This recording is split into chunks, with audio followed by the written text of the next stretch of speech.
Looks like we are here. Hey, buddy, come on in, big man. Come on in, Big Daddy Kane.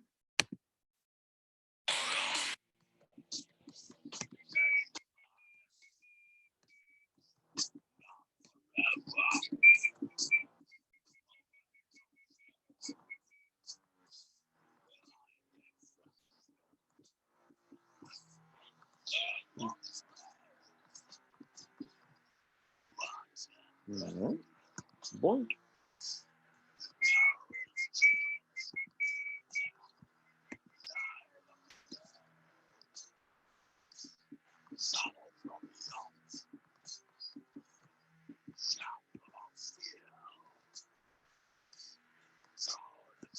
All right.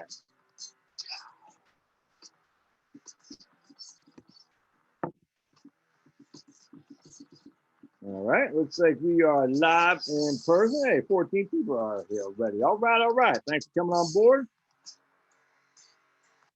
For those who you are wondering, I was listening to some old Celtic Frost, an old Swedish metal band from back in the early 80s, which was just awesome, an awesome band. Celtic Frost, Morbid Tales. If you need to get some heavy metal going for you, hard to go wrong with old Celtic Frost. There's a band out of New York City called Sheer Terror, who was a big, the guitarist Alan Blake was a big fan of Celtic Frost. So a lot of similarities between New York hardcore from the mid to late 80s and old black metal from Sweden. I think Sweden. A lot of craziness in this crazy world that we live in, isn't it? The dog is doing quite well, George. In fact, he just ran and he ran off. So not sure where he's going, but he's doing great. I should record this, so I appreciate you asking. Right on, Brian, Tina, K. Paso, Starling. Got good news from man Starling, Spectator. John C. from Oregon. I just bought an Oregon chainsaw, John. Actually, they had a battery pack, which is fantastic. So my little Black & Decker was Black & Decker is good startup tool, but once you kind of get a hang of things, you definitely want to trade up into DeWalt or Oregon chainsaw. So I bought a nice electric, battery packed Oregon chainsaw, which I'm hoping to get here the next couple of days. It's fantastic. Smoking deal, self sharpening, $419 on Amazon. Probably could have waited for a cheaper, but I don't know. Who knows? I mean, hell, the way inflation's coming, probably get a lot cheaper here shortly. Because there ain't gonna be any, which we'll get into here in just a second. All right, so let's keep going. Blessed Sunday too, Timothy. Right on. I don't. Been a couple of days since I did a verse. I've been reading my Bible. I haven't done a verse on it lately, but I will go to Genesis 41 mañana morning. That means tomorrow for those of you guys who aren't bilingual like me. Niagara Falls, New York. Good evening, Daniel. Right on. Don't think inflation is ugly. Yeah, that's what we're going to talk about. Absolutely. Halifax, Mass. Right on, David. Right on. Pitt in the house. Right on. So what I want to start with here in just a second is I want to hold on just a. Well, where do I want to go here? I want to go right here. We'll wait just a second here. I'm going to pull up this article from Advisor Perspectives, which I read right before I got on here. Why not a gas one? Man, I'm telling you. What? No, I'm not.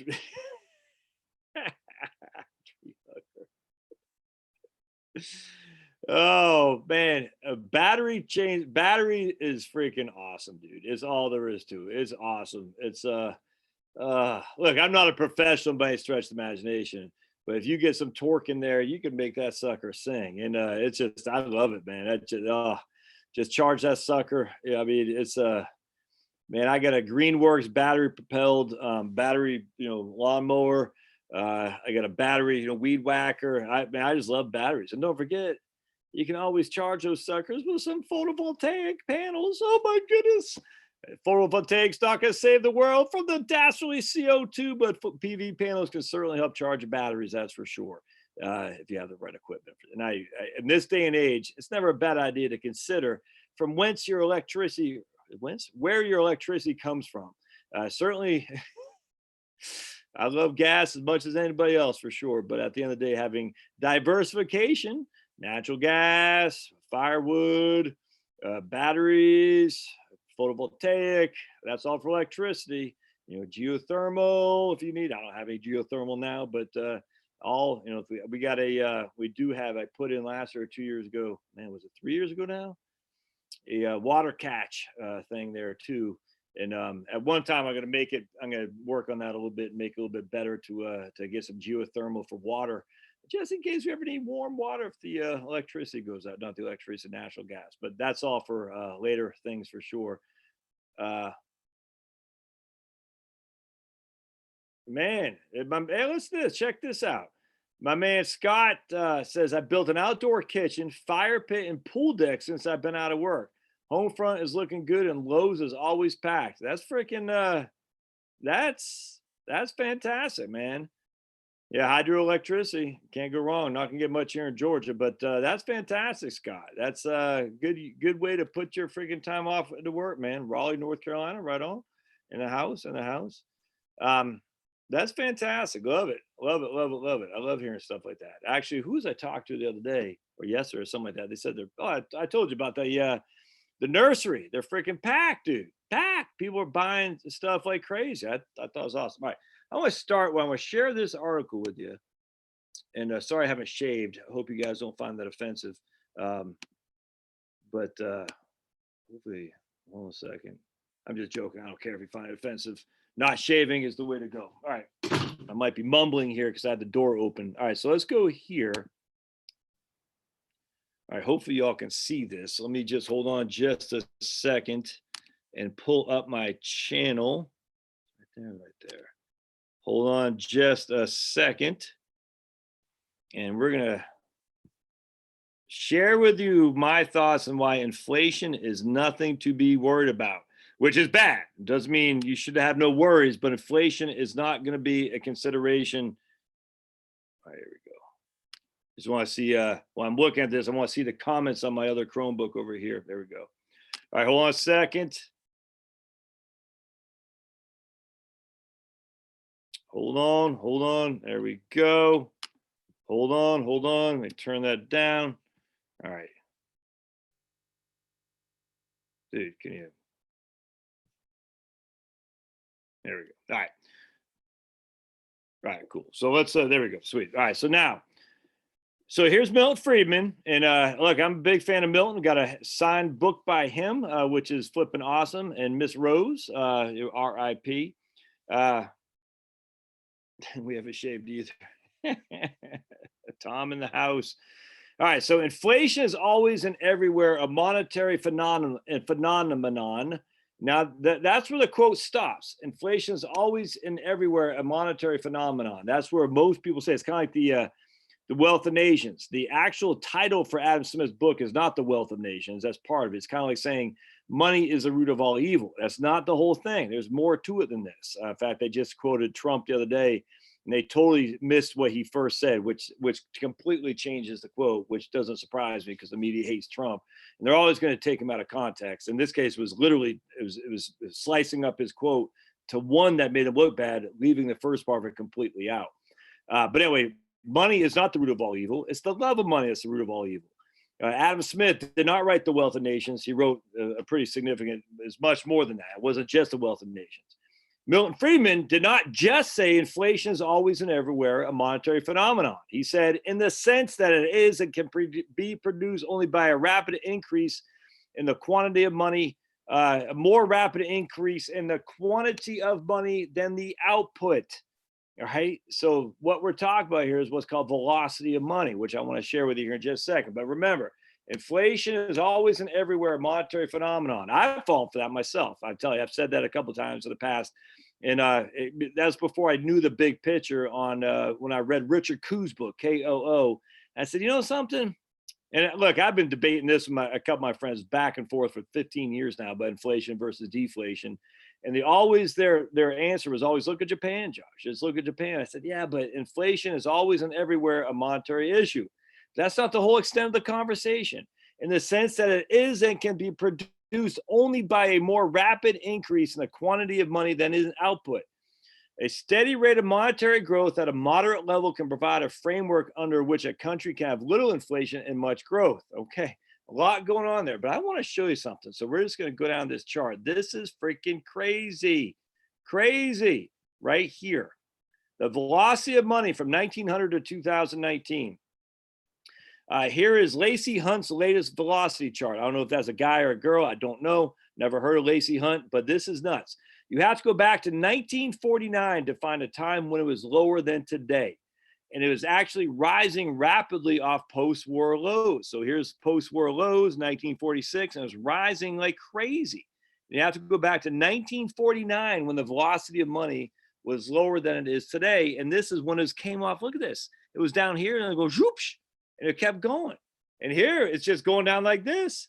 All right, now listen, but that's not it. And this was before the commie virus shutdowns. This was before the shutdowns. The velocity of money has been dropping like a brick in water since basically 1995. Yeah. And that's before the shutdowns. Let me crawl out of a limb and suggest that the velocity of money is now going to drop even further. That's not a big, that's a very thick limb this guy is crawling out, not a very thin one. Deflation is not your friend. I sit there and I'm like, holy crap. I mean, that's freaking insane. Look at that. I read this. I read it today. I said, I don't even know where to begin. This is not inflationary. It's just not. Now, could it be inflationary at some point in the future? Presumably. When? I have no idea. For the short term, remember, Keynes said in the long term, we're all dead. I don't know if the inflation is going to come a million years from now, 20 years from now. It's not going to come in 2 years. Look at that. That's the velocity of money. And remember, the velocity of money, my friends, let me just get back to, hold on a sec. The velocity of money is when I pay my landscaper who goes and pays his car to get tuned up, who goes and pays his hair, the barbershop, who goes and pays the restaurant, who goes and does this, and all comes back. That $1 is trading in the economy at a velocity of money. I forgot what the typical terms. It's been a long time since I studied this in economics. But there is no velocity of money, even before the commie virus. And now it's going to be deeply discounted. Now, my man, what's his name? Scott just talked about what he said in terms of, he was able to go to Lowe's and was busy there, but he's now doing a lot of stuff at the home that he may or may not have paid somebody else to do. I don't know. But you see what I'm saying? I'm taking down some of my own trees there, right? That I would have paid somebody else to do before. I did have some guy take the big ones. No way I'm doing that because I live in a HOA suburban house. I'm not risking that. The big ones, the big pines that we have. And also too, you want to get the pines taken down because they fall very quickly when it comes to big tornadoes and stuff like that and winds. And we had a major tornado warning the other day, about 2 weeks ago, and people died in the South.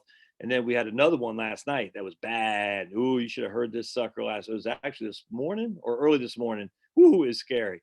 And they were calling for another one tonight. So we want to get some trees down for sure, but I also want to open up some more space for gardening. Anyway, the lack of a changing of money in the hands. And then if we look back at Richard Kuh's book on the holy grail of macroeconomics, where people just aren't spending. And like my man Vinyl Earthling just said, a lot of that is due to demographic shifts, maybe, but also has to do with I 100% agree with that. But also has to do with the fact that people are going to be less inclined to part with their money. And so if they're less inclined to part with their money, and on top of that, we have this just idiotic shutdowns. So people can't part with their money. People are going to be more self-sufficient doing their own things. I don't see any way you could look at inflation and say inflation is the bogeyman, regardless of what they're doing in terms of the price or the amount of money they're spending.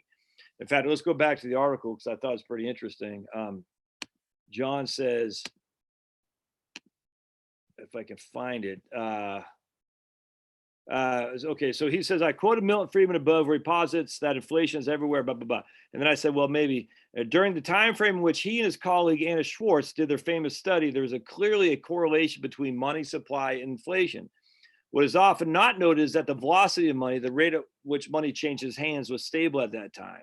But I want to talk more about that in terms of what he says is not a stimulus. Hold on a second, because he talks about not being a stimulus. Hold on. I want to find this guy. I thought this was incredibly interesting as well. All right. The U.S. government passed a $2.2 trillion bill, some would call a stimulus package. It is nothing like a traditional stimulus package. By putting the economy in lockdown, taking away the income of multiple tens of millions of people, much of the CARES Act simply replaces lost wages. And I'd even argue it doesn't come close to that. That is not stimulus. That money doesn't generate additional spending. The SBA loans are not stimulus in the traditional sense. The money is hopefully going to bring many businesses back from a dead stop. That will be good, but it's not stimulus, and it's not even going to do that. The Federal Reserve and Treasury yesterday announced another $2.2 trillion program to buy bonds and high yield funds, otherwise known as junk bonds. Their lawyers, in an act of extreme contortion, designed a methodology by which the U.S. Treasury could create a special purpose vehicle funded with hundreds of billions of dollars from the CARE Act as a first loss guarantee. And then the Federal Reserve could loan approximately 10 times that amount. If the losses exceed the base amount, the Treasury and thus the taxpayer would have to fund those. The program would ostensibly be run by the Treasury Department, and here's what bothers me more than anything, which actually delegates operation to BlackRock or PIMCO. It's going to be BlackRock for sure, another company with the ability to actually do it. That adds another $4 trillion to the overall government program. So now this is, look, man, this is fascistic stuff. I mean, let's look, and that doesn't mean the freaking I mean, they kind of are in some places in New Jersey. It doesn't mean freaking Himmler's at your doorstep. It just means at the end of the day, the big government is partnering with big business in order to move the ball forward. That's just a fact. And it's bad. This is always bad. It's never a good thing. But here we go. So BlackRock. Now, don't forget what BlackRock is. See, I'm telling you, man. Don't forget what BlackRock has been advocating for the last, probably 2 years or so. Big green stuff, big green. We're going to reinvest in non-invest in fossil fuel companies and invest more in green companies and things like just stupid stuff, man. And so now government is going to have control of the Treasury funds or the BlackRock. I don't know how you don't get somewhat paranoid with this. On top of the fact that we have a economy virus that is shutting down the economy, that we're waiting for. The whole thing is crazy to me. I'm sitting there thinking BlackRock is going to have, which has already showed his hand that they want the green stuff, which is not green, by the way, is watermelon. Green on the out, red on the end. That's what a watermelon is. They aren't green, they're red. They know the best way to get to be red is by advancing green stuff. So BlackRock is now going to be in the midst of running via the U.S. government Treasury Department billions and billions and billions, trillions of dollars. That's not scary to you? And BlackRock can also say, we aren't going to invest in some companies because we don't like their politics, essentially. This is freaking insane. I know that we are upset about a private company managing the money. You're damn right I am. I get it. But if we waited for the government to set up the system to do it, it would take years. Well, I get that too. 100%, I get that. But either way, just because it's a private company doesn't mean it's any better. It still means they are run by freaking corporatists, globalists in particularly. And do we have any say? The people saying this don't understand the complexity of what we're asking these companies to do, as if BlackRock understands it. Come on. Furthermore, less has been done when what you might think as both the Treasury and the companies try to figure out how to augment the proposals. I find this to be incredibly frightening here. At least, thankfully, we have an administration, Larry Kudlow, who knows what the hell is going on to some degree. No one knows what's going on. But trust me, I trust Larry Kudlow a hell of a lot more than I freaking trust Hank Paulson from the Republicans and Timothy Geithner from the Democrats. That's for damn sure. But still, no one knows. And the question is, what's going to happen now? It's always what's going to happen next time. And when is the next time going to come? So now we have BlackRock essentially doing the bidding of the federal government. That's fascist right there. That's literally the epitome, the definition of fascist run. We get big business, big government. A lot of times I'll throw big labor in there. Big labor's already sold their soul, man. Richard Trumka already sold his soul to cheap labor. I don't know why they did that, but I guess for more union dues, I don't know. But big labor is now out of the picture, which is not necessarily a good thing, except big labor sold their soul to rock and roll many years ago. Let's see. Let me posit it here. We're going to see more of these programs. Clearly, both the executive branch, that's Trump, and the Federal Reserve, with a complicity of Congress, Chuck and Nancy, are determined to avoid deflationary depression. This is the guy from the ECB. Do whatever, Mario Draghi's, whatever it takes on serious steroids. Lacey Hunt told me in an email and then a telephone call that this last 2.2 trillion is not money printing. They're simply buying already existing bonds, not unlike QE in the past when the Federal Reserve bought U.S. government bonds. This is not Venezuela, Argentina, or Zimbabwe, not even close. Is inflation, so is Milton Friedman right? Is inflation on its way back? Inflation is always and everywhere a function of demand. We have simply destroyed demand by locking down the country, and it should be clear that we cannot turn a big switch to bring it back on. How soon we feel like going to large crowds, restaurants, movie theaters, blah, blah, blah. All right. Anyway, so I'm done with that. I find that to be a frightening area. And sadly, I'm not quite sure. I don't think this is by design, to be perfectly honest with you. It's odd how this is all happening after Brexit and Trump winning. All of a sudden out of nowhere, it's just as odd to me. And look, I try not to be a conspiracy theorist, but at the end of the day, I think you got to look and say, what is going on here, man? Just out of nowhere, we're able to scare freaking, people in America think if they catch the commie virus, there's a 25% chance they're going to die, which is insane. That's just insane. So what is happening here that's causing it? I don't know. It's scary to me to think, though, that how easily led many in the United States can be to fall for this crap. It's nuts.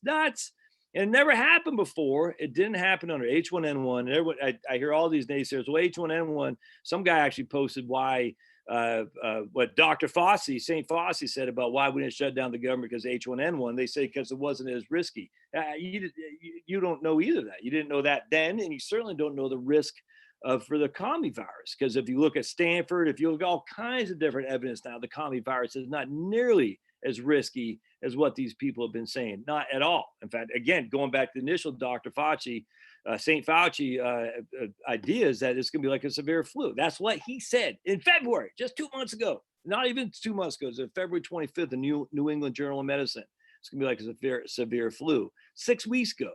It's just crazy to me how this is just all of a sudden out of nowhere has changed. And people say, oh, well, swine flu wasn't as deadly. Bull freaking potty, man. You didn't know that.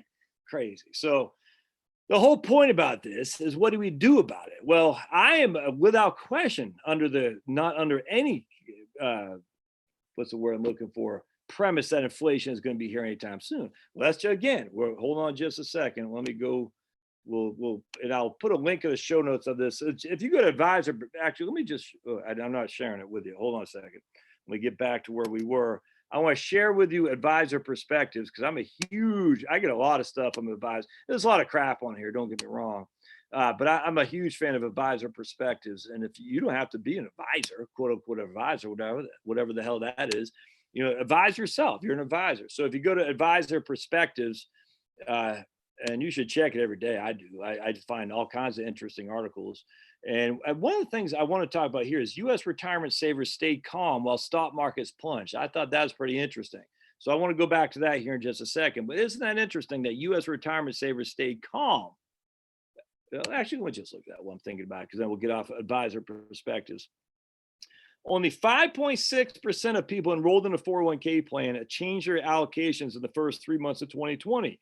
Says a Morningstar analysis. So remember, if you didn't change your allocation in March, you did not change your allocation, essentially, because that was in the March is when we got hit hard.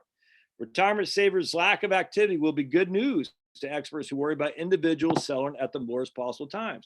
I see this is, I'm telling you, man, I've said this time and time again.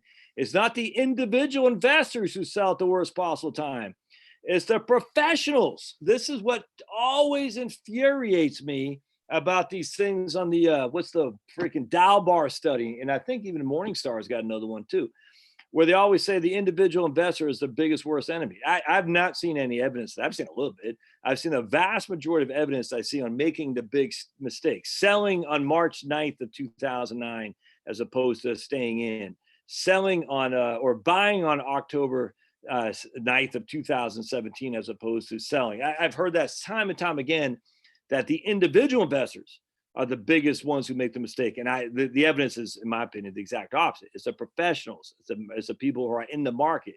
And I use as anecdotal evidence my friends from Arizona the other day, where their guy sold them out, sold them out. And I said, I remember I'm doing a plan for them. And I'm like, let me get out of this real quick.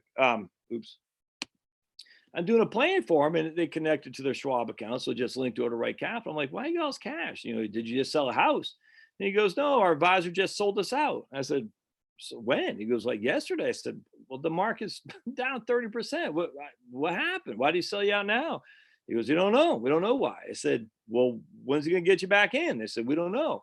I said, well, what's the strategy here? You know, I wasn't blaming these guys. I'm blaming the friggin' advisor. I said, what are you doing, dude?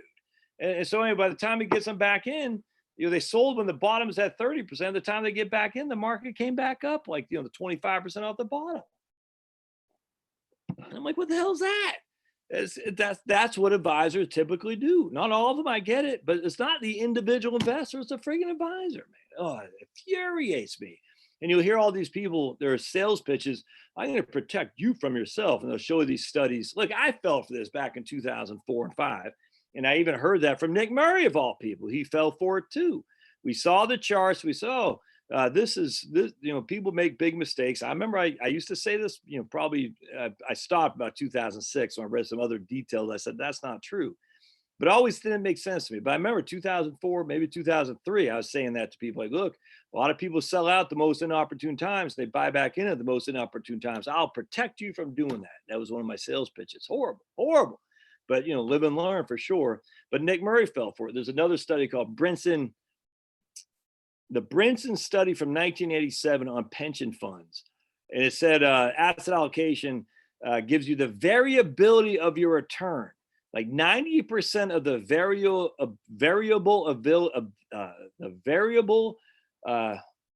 return, 90% of the variability of your returns. That's what it was. Your portfolio returns, the ups and downs is reflected in just simple asset allocation. Now, what a lot of advisors did, Nick Murray included, they said 90% of your returns are attributed to your asset allocation, not an individual security. And that's simply not true. Is 90% of the variability of your returns are attributed to your asset allocation. A huge difference there, huge difference. And when I was at USAA, this is what I knew we're just not first class operation. We're using this, which is not just USAA, it's just financial planning as a whole. We're using this thing called Naviplan software. And it said in one of the documents, it said, as I'd give you a financial plan, it had this little pie chart. It said 92% of your portfolio return is due to asset allocation. And then they cite the Brinson study from 1987 pension plans. And at that point, I knew, I said, this is bullcrap. That's literally not what the study says. It says 90% of the variability of your return, and this is for pension plans too, not individuals, is due to asset allocation. And then I knew the financial planning industry is bogus. I knew the financial planning software we're using is bogus. And I said, I don't know how this is allowed, to be perfectly honest with you. And I knew it was all smoke and mirrors. But anyway, so that's the issue, is not that you are at risk of making stupid mistakes, is that the advisors are at risks of making stupid mistakes. And on top of that, you're paying these guys 1%. Stop that. Stop it. Stop it. Stop it. Stop it. On top of that, when you hear about, well, you're going to make a big mistake, that's simply not true. There's no evidence at all that suggests that. They'll show you something from a Morningstar too.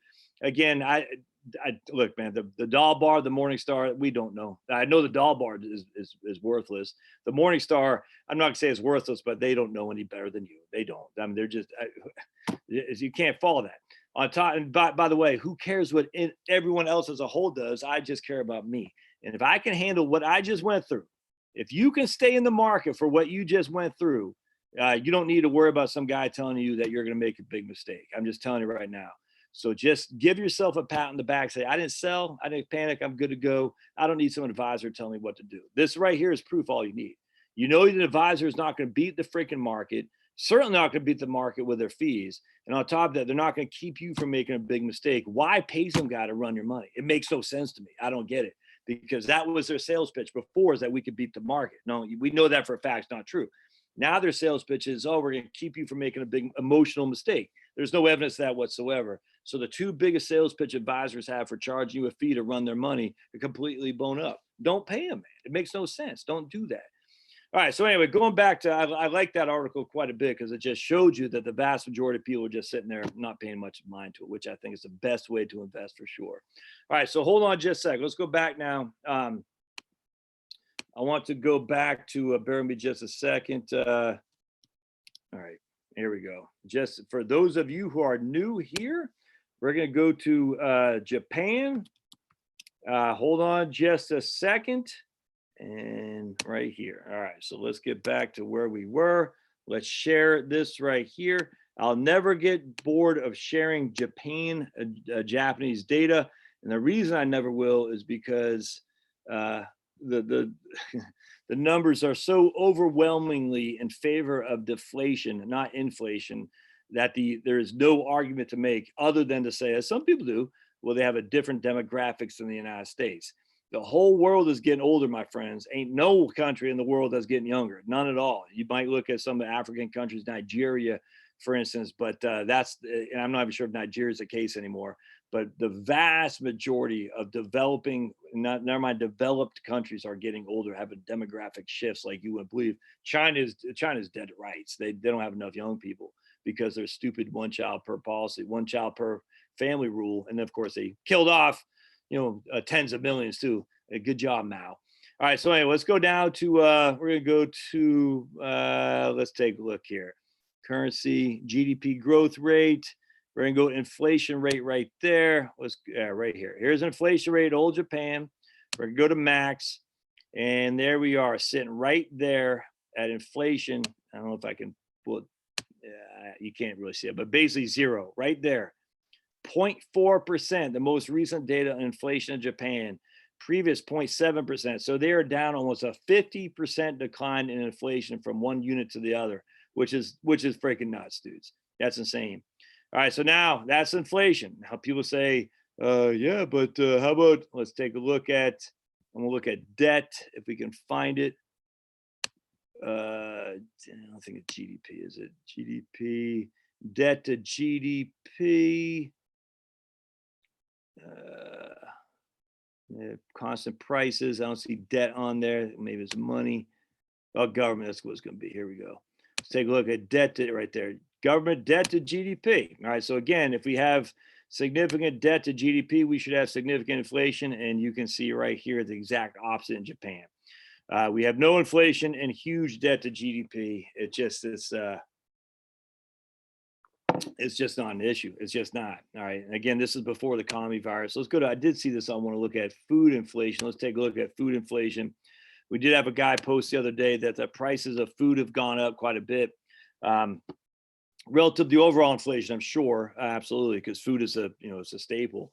But even Japan, the prices went 3 times as high as the overall inflation in Japan, but still the prices are going up by 1.2% a year. I mean, look, that's higher than general inflation by 300%. That ain't much. It's not much. So, all right. I think I've made my case there. I am looking big time for deflation to happen. I'm not looking for inflation anytime soon. And again, if a deflationary thing happens, I'm just telling you, cash, cash, cash. Did I say cash? Cash, cash, cash. So cash and stocks. That's what you got to have. Cash and stocks, man. I would not touch corporate bonds as far as I could kick them. I was reading an article the other day. The guy was saying the opportunity in corporate bonds. I forgot what it was. I said, that's nuts. That's nuts, nuts, nuts. The corporate bonds, all the risk of stocks with none of the upside at all. That's for sure. So I wouldn't touch corporate bonds to save my life.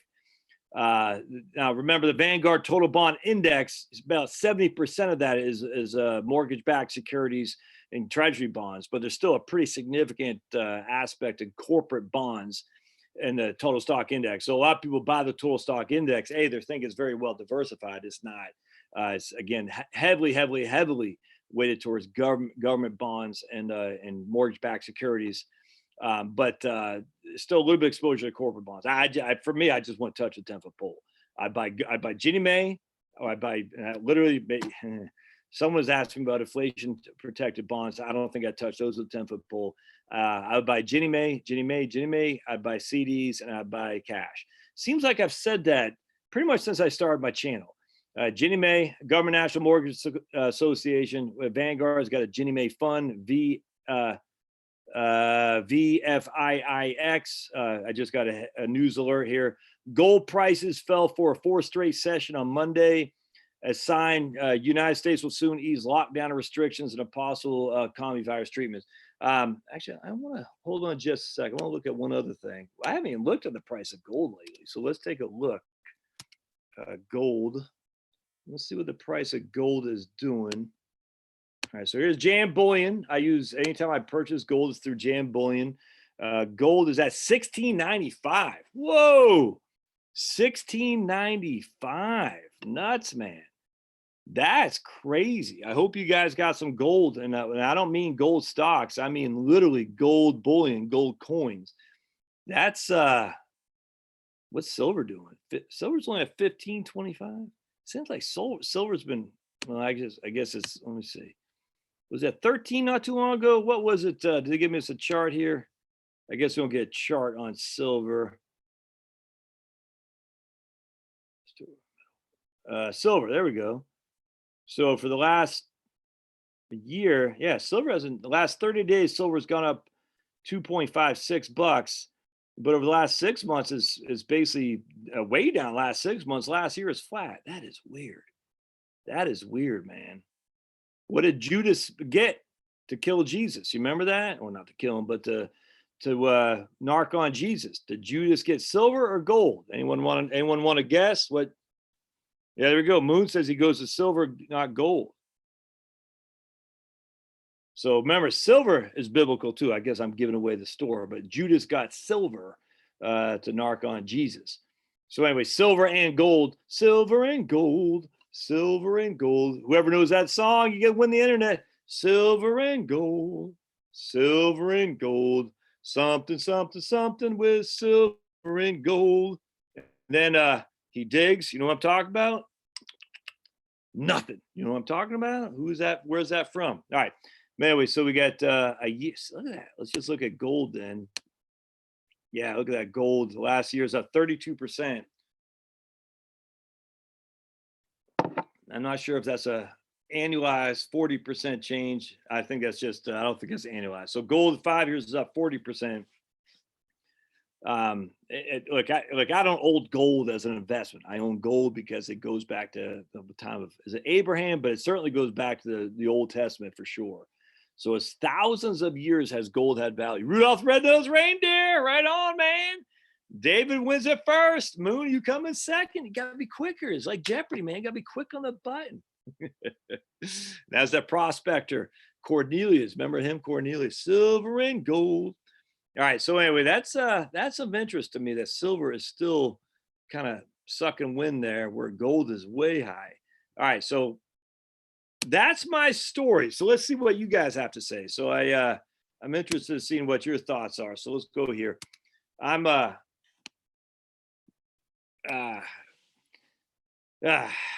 it's and what my man John Malden says, and I read him quite a bit. I don't agree with everything the dude says. I'm heaven forbid. He made a point though. He said the unemployment numbers don't even include the people who could not file for unemployment claims. I never even thought about that. He said, the freaking phones, no one's picking up the phones. There's no incentive for anyone to pick up the phones. He talks about in Texas that, he knows people are unemployed. I think he said even his daughter, she can't get through. She can't file a claim. The website's down. I've said it so many times, it just infuriates me. My man Starling sent me a picture today, which is good. Toilet paper is on the shelf where he is from, so that's good. I don't know if Starling's at a PX or commissary where they get first dibs, but seeing some toilet paper, some tickets on the shelf, that's a good thing. So they weren't sold out there. So that was good. I went to the store today. I'm telling you, man, I loaded up on some food, some ground beef. I bought a lot of ground beef, a lot of chicken breasts. We have a store called Ingles here in Georgia. I'm not going to Walmart because the people in their masks, it just infuriates me. I can't lie to you. Walmart's now making all their employees wear masks and highly encouraging you to wear masks. I go to these places, I just get mad. So I went to Ingles. I probably paid a little bit more, but Ingles it looks like Inglés. So if you're from Texas or something like that, you come up to Georgia, you're gonna say Ingles. You're like, oh man, that's for the Spanish people. It's not Inglés, it's Ingles. So I avoided Ingles for the longest time. Not avoided it, but I thought it's like a Spanish speaking store, Inglés. So I said, I guess I don't. I'm not gonna go there. And then one time I had a friend of mine who went to their butcher, got some good beef there. I said, I thought it was Spanish. She goes, no, it's Ingles. I said, what? Inglés? She goes, no, Ingles. I said, oh, okay. But anyway, so I went to Ingles today and I loaded up on a bunch of ground beef, loaded up on a bunch of chicken breast. Well, I loaded up on a bunch of stuff. That's for sure. Simply because last 5 times I've been about 5. Yeah, I guess about 5. They haven't had chicken breast in Costco, and ground beef has been minimal. I do not believe the supply chain is going to be fixed overnight. I read that article the other day from a farmer in Iowa, and another guy posted here too. He says people just don't understand how it doesn't just, you can't just flip on a switch and say, why don't they just reshift the product instead of dumping it out? People are ignorant. I am too. I mean, why would I know how farmers in Iowa process their dairy? I don't know. Or Wisconsin, I guess. I don't know. But now we do. And we can't just say, okay, Wisconsin dairy farmers, you should not dump out your product. You should send it to the local grocery store. They're like, how do you want me to do that there, guy? All right. So anyway, Starlink gave me good news. That was good. All right, let's see what we got. Scott says, doesn't think inflation will raise its ugly head for a couple years. Could not agree more with that, brother. I think it's going to be, I think it's Japan. Here we come, man. Here we come. And then what John Malden said too, he said, on top of the fact that people aren't getting unemployment checks, are people, even when they do get back to work, quote unquote, are they going to be all that inclined to go out there and start spending like drunken sailors or drunken infantrymen? I think there'll be a boom right out of the gate. I said that today, but I don't know how long that's going to last. And I don't know, but I don't think it's inflationary. I don't. I think it'll get people back to work, which is good, but I don't think it's certainly not going to be inflationary. But I do think there's going to be a huge pent up demand being met. I just don't believe for 2 seconds that it's going to be inflationary. I just don't see it happening. And don't forget, just because you have people working doesn't mean it's inflationary. That's why I say this is why I hate models. They're wrong, man. The old economic models of the textbooks for which I was raised under the Paul Samuelson rules and the Phillips curve said high unemployment is high inflation. It's simply high unemployment, high inflation, high interest rates. That worked for about 20 years, and it doesn't. And it's all fallacy. It's all, no one knows. And yet we've been still teaching the Phillips curve as if it's God's word. It's nuts to that. So all these models, no one knows what the hell they're talking about. So I paid no mind to any of them, man, none. But the issue is that we sit here and say just because people are working doesn't mean it's inflationary. And so what's going to happen is I think there's going to be an employment rush, which is wonderful, but that certainly won't be inflationary. I would worry about selling your house. So I do think that's going to be an issue here, my friends. I think that will be a concern. Low interest rates in of itself don't mean anything if people don't want to borrow. Just go back to Richard Koo's book. And one of you all sent that book to me. Not sent it to me. I bought it myself, but you told me to buy it. Someone else told me to buy a book today. Oh, did I save it? And hold on a second. Nah, I can't remember what it was. A lawyer, Roth is his last name, Roth, wrote about the depression, the next depression or something like that. Hold on a second. Let me see if I can't find that. A guy had it, and I said, man, that sounds pretty interesting. Hold on just a second. Roth.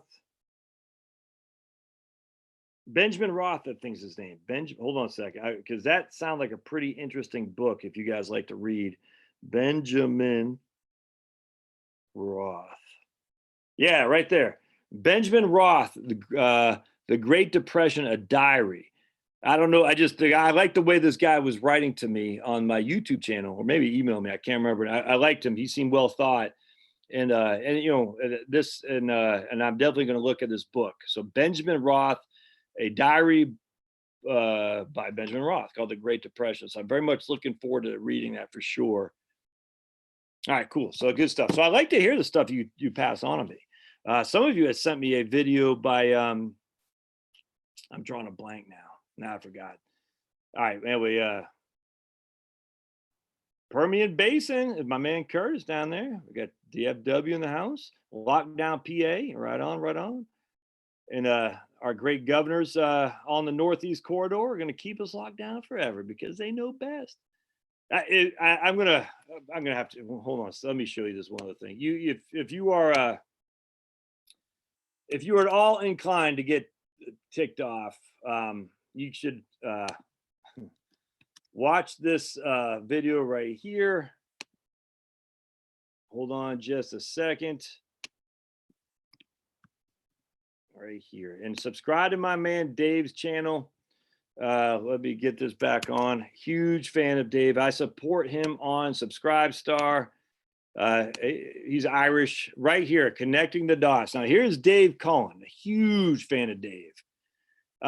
When he first started doing stuff on the comedy virus, I was stunned because he fell for the fear mongering. He admits it. He said, I fell for it. And then he started doing research on it, and this guy is devastating. He will devastate. He's just devastating. No other way around that. He's the guy who introduced me to John Waters, by the way, the great Irish author who I just love. I love that guy. So I first started reading about right here. Let's see if he talks about it. Yeah, I don't see. Okay, anyway, if I said, Dave, what are you doing, man? Yeah, so it's computing forever. I was surprised how eager he fell for it, and now he did his own research. He said, wait a second, now he's holding the mantle of saying that we're being lied to. It's crazy.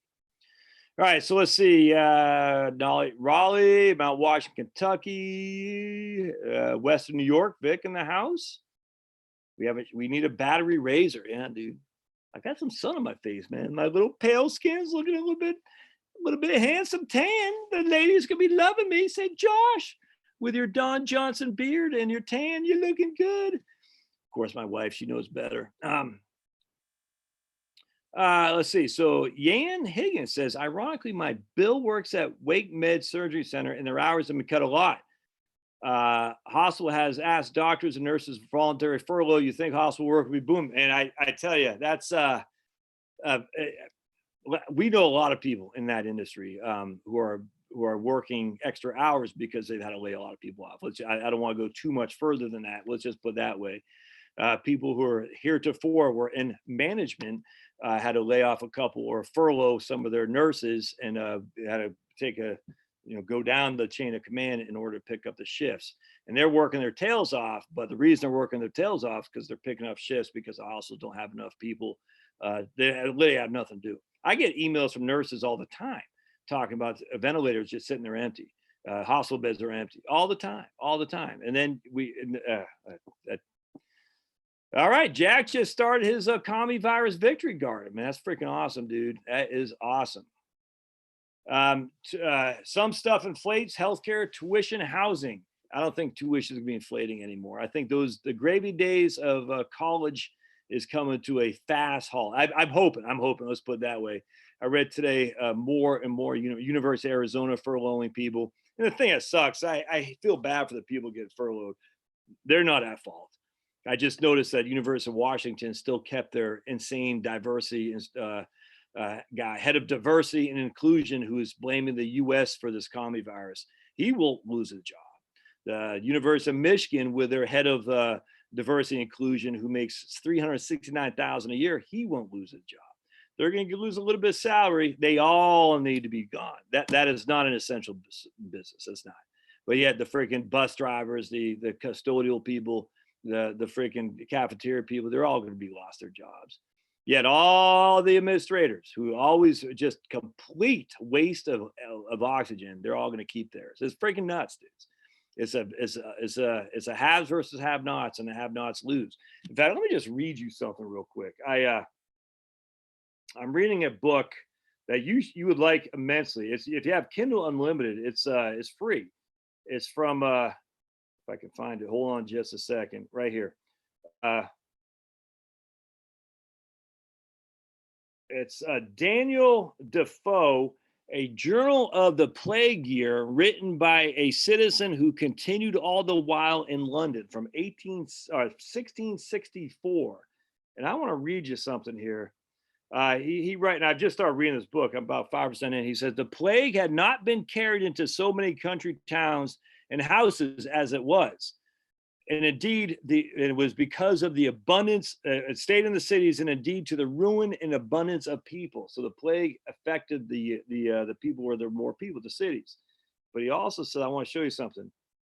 Um, Listen to this. There were such pressing and crowding there to get, this is at the Ministry of Health, as to get passes and certificates of health and such as traveled abroad. For without these, there was no being admitted to pass through the towns upon the road or to lodge in any inn. Now, as there none had died in the city for all this time, my Lord Mayor gave certificates of health without any difficulty to all those who lived in the 97 parishes and all those within the liberties too for a while. So basically, initially they were giving away certificates saying you could travel, and then all of a sudden, when they had this mass rush, they stopped doing it. Crazy, huh? Right here, this is what's nuts.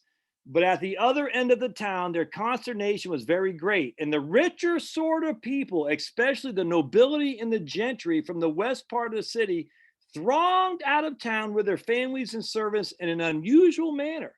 And this was more particularly seen in Whitechapel, that is to say, the broad street where I lived. Indeed, nothing was to be seen but wagons and carts with goods, women, servants, and children, coaches filled with people of the better sort, and horsemen attending to them, and all hurrying away.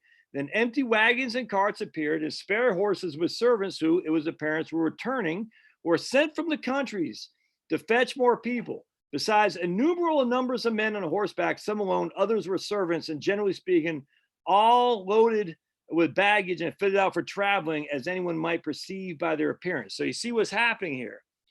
Basically, what he's saying is all the rich people got out of Dodge.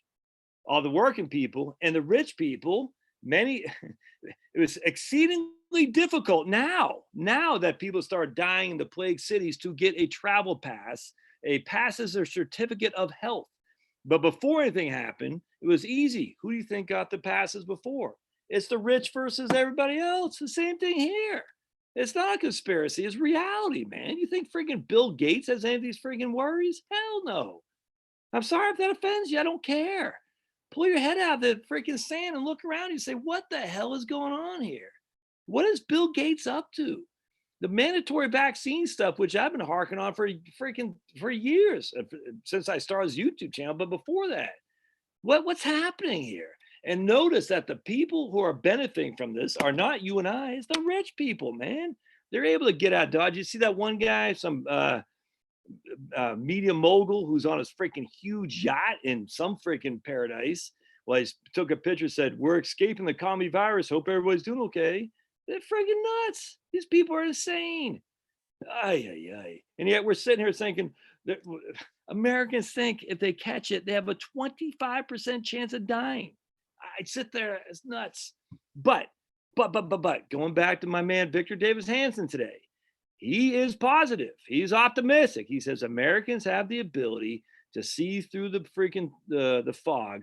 It might take a little bit longer than we want, but Americans are, generally speaking, have the capacity to think for themselves. And I hope he's right. I think he is. I do. I'm optimistic in that regard. I really am.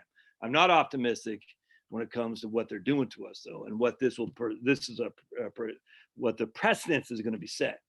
Anyway, so some stuff deflates consumer tech. Well, that only deflates because it's all done in China. But tuition, I don't think that's going to be inflated. I mean, we shall see. I can't imagine. I was just watching a House Hunters International. We're watching one today where they're going to Welsh, what's it called? Wales. And the lady's getting a master's degree in Welsh music. And those days are gone. Unless you're rich, those days are gone. No one's going to pay for a master's degree in Welsh music anymore. So I'm hoping tuition kaputs, and I could not be happier. I feel bad for the people who are relying on that business. University of Arizona are not going to do capital projects, they just said. And those the construction workers are going to get screwed. I feel bad for those people. But that money that was there for University of Arizona to hire idiots like the freaking diversity and inclusion officers, that money should go away from the University of Arizona and go directly to citizens via tax refunds or some other reduction on government on non-essential services, so we can reduce our taxes or reduce our payouts to Social Security, or to make sure that our Social Security is better solidified. How about that? That's what I do. screw all you freaking Arizona, Harvard, you got the endowments. You're gonna have to rely on those endowments for 5 years. We're gonna take that money that normally would have given to you, and we're gonna solidify our Social Security. We cannot have people going broke because Social Security is not doing well. Can't. That's what I do. Yeah, Vinyl Earthlink in Connecticut says all hospitals have shut down revenue-producing voluntary procedures. Going back to my man John Malden, he said his daughter, I think it was his daughter, her husband, I can't remember. I think it was, yeah, her husband went to become a pilot. He went to pilot school, so they dropped insurance, and she had a stroke. And it cost her $71,000 to the hospital, for which they were able to negotiate down to $56,000. And I say, screw that. Forget the stupid hospital. The hospitals are all part of this game. They're freaking, they're stealing on the backs of us. We pay huge amounts of revenue to these guys. Screw all that.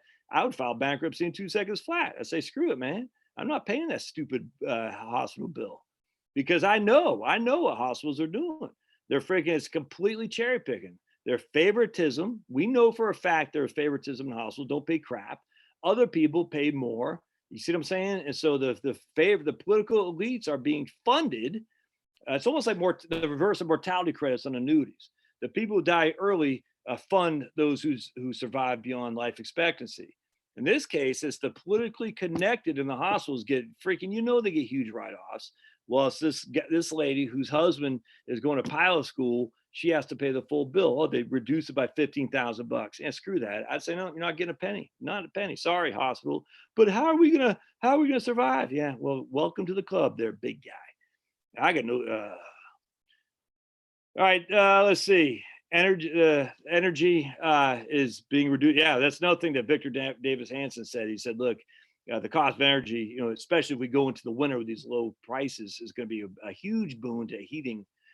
So we shall see. Let's see. Southern Cal, Denise, only place to put money is in the stock markets and hope for the best and the cash. I completely agree. Kirk from another Oregonian from Portland, I could not agree more. Put it in the market, just VTI, total stock index, and cash. I mean, look, is that going to be the best thing? I have no idea, but that's what I got. And of course, I got my home.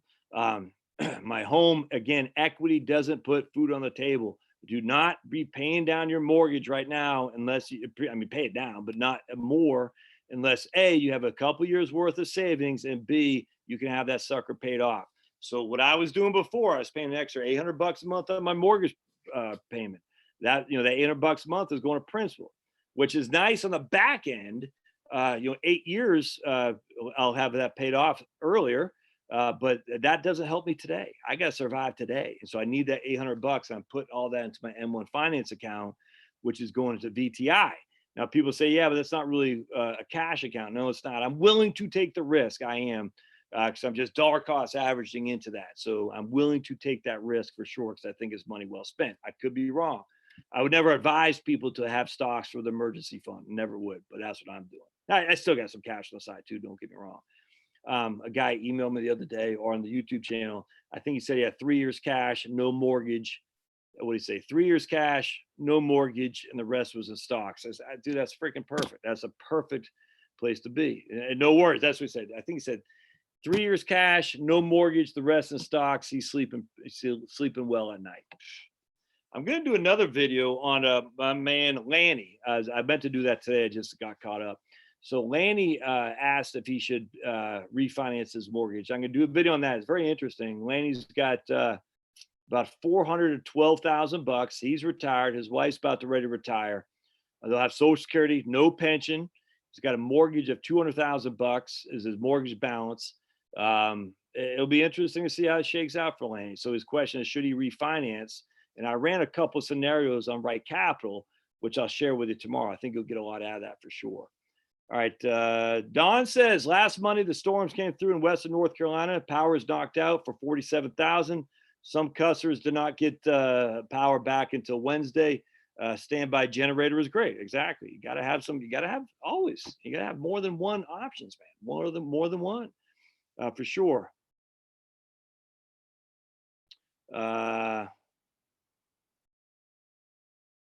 Let's see.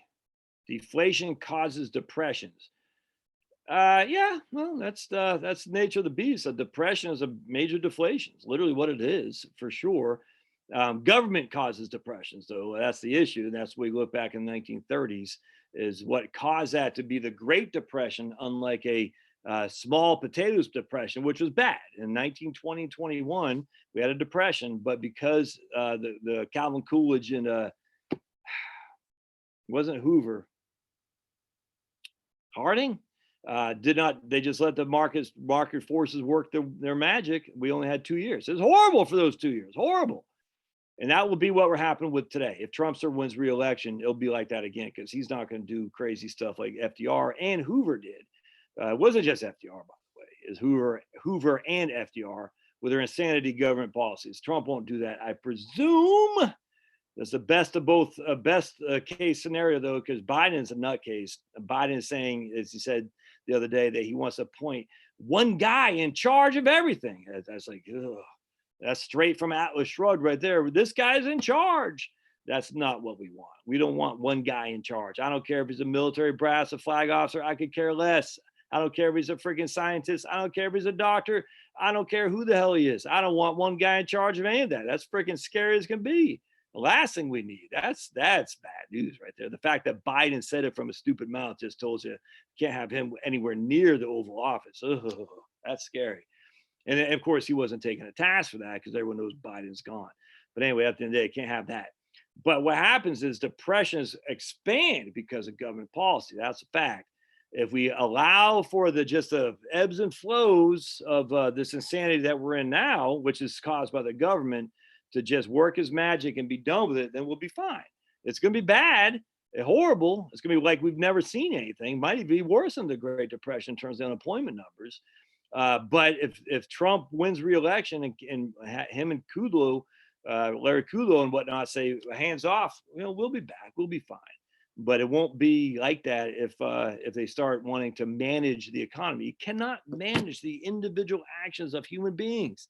This is what the communist socialism command and control never gets right. The economy is bottom up. It's me deciding to buy this Oxford, I don't even know what this is, Oxford coffee cup as opposed to a Cambridge coffee cup. Every time I do something, it is embedded in the economy. It has nothing to do with some guy at the top dictating downwards. It has to do from me dictating it to them and you dictating them and us trading and all this stuff. It can never be from the top up down. It's got to be from the bottom up. And this is where the Democrats, the socialists, some Republicans too, in fact, many Republicans don't understand. They think if they can just mitigate, if they can massage it, they'll never win. They'll never win. Anyway, so deflation would be bad for current homeowners. Yeah, no, absolutely. It would be bad for current homeowners if you have a debt, without question. If you don't have a debt, it's just your property value goes down. That sucks, but everything else goes down too. So that's not a big deal. If you have a debt, it absolutely is bad for current homeowners. Any loan is bad for current, if you have any debt at all.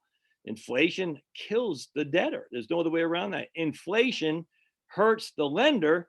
Deflation kills the debtor, for sure. Let's see. My wife misses me taking her out to eat. Yeah. Maybe buy her some, maybe grow some rose bushes there, brother, and give her some nice, pretty roses. That'll make her feel good. And it smells good too. Capital, why are taxpayers always ending up paying for other stupid decisions? Because we socialize the risk and we privatize the profits. And that's what, Vinyl Earthling says there will be opportunities for investors. I completely agree. Another reason to have some cash on the side, because some people need to buy and they'll be able to deploy that cash well. Let me share again with my story from when we lived in Phoenix. I'll share this again. Hold on a second. Let me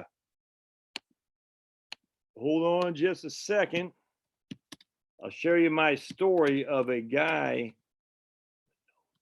Drive 85024. All right, hold on just a second. I'm going to show you this house. All right, let me go to Boink. All right. So my wife and I, when we lived in, one second, blink. When we lived in Phoenix, we owned this house, and actually, I planted these two palm trees that were tiny, like freaking probably a foot high.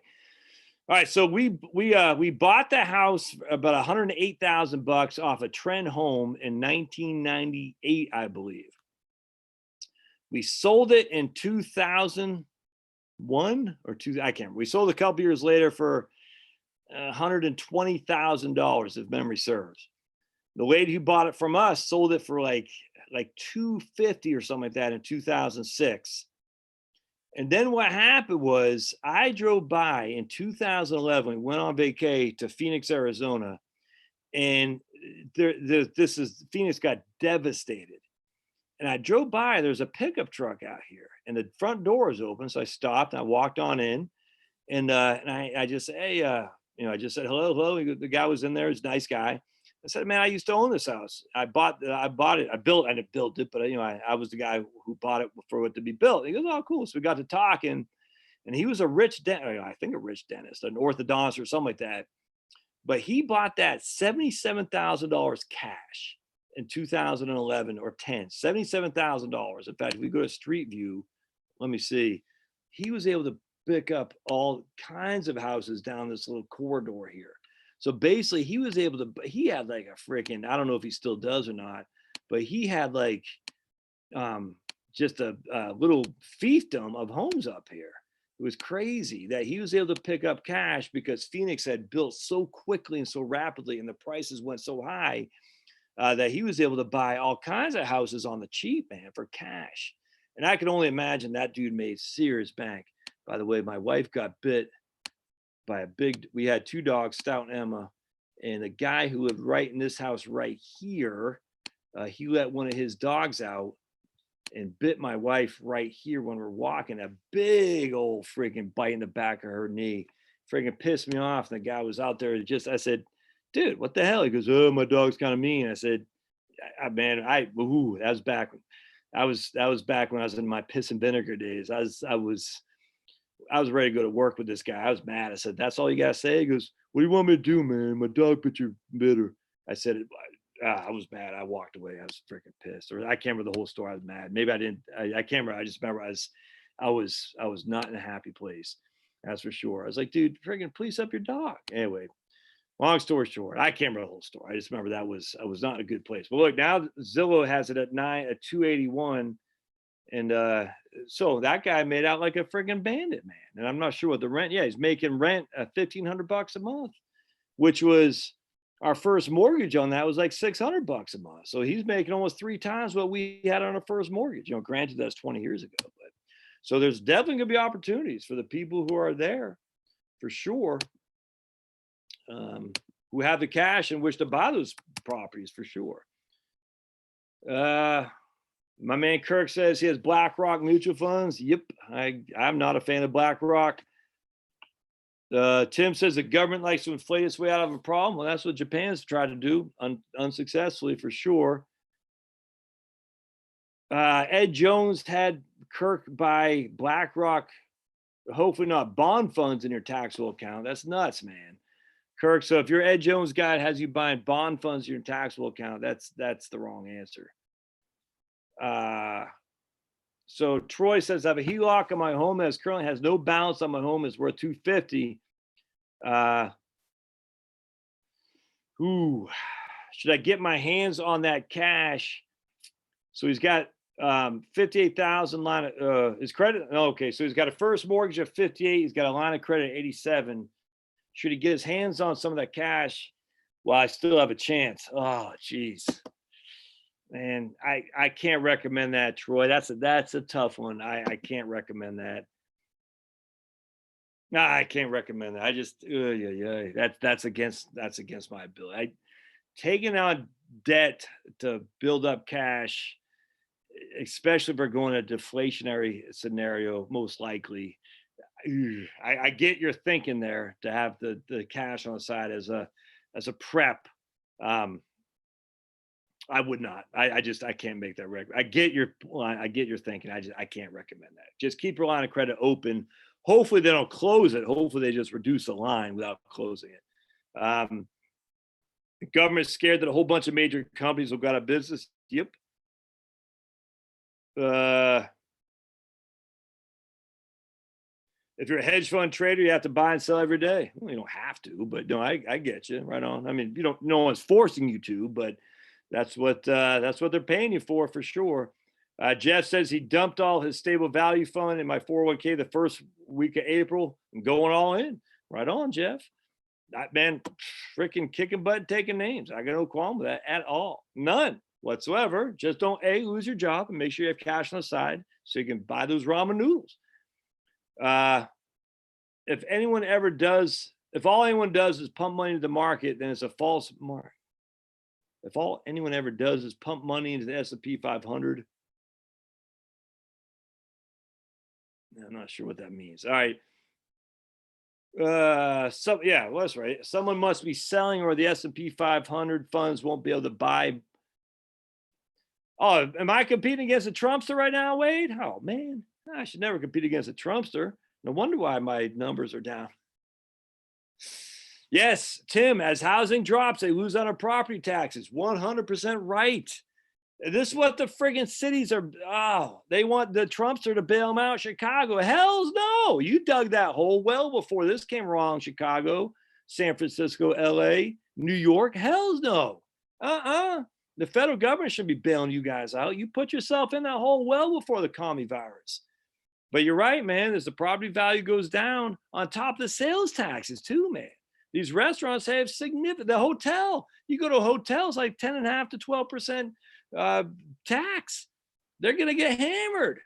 How are they going to pay for the state and local governments can't print money? How are they going to pay for the buses, the bus drivers, the guys that come pick up your trash?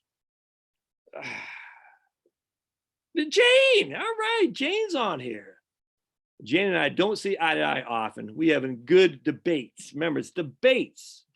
We're not having silly, Josh, you're a Nazi, or Jane, you're a commie, or anything like that. Jane espouses a different form of government than I would. Jane thinks I'm not gonna put words in her mouth, but I like having Jane on board because she's a fresh thought, which is good. And she's got guts to hang in here. I like it.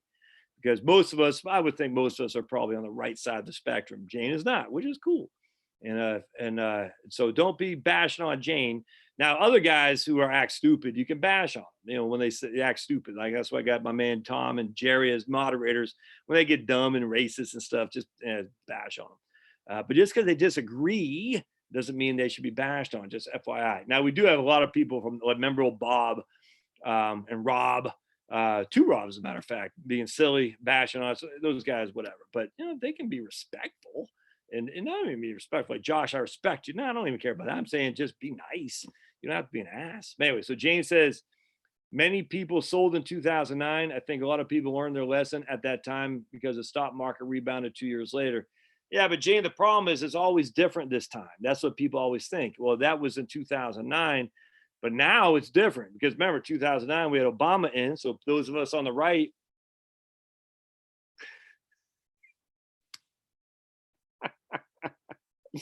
I just saw my son on here saying, "Hi, Dad."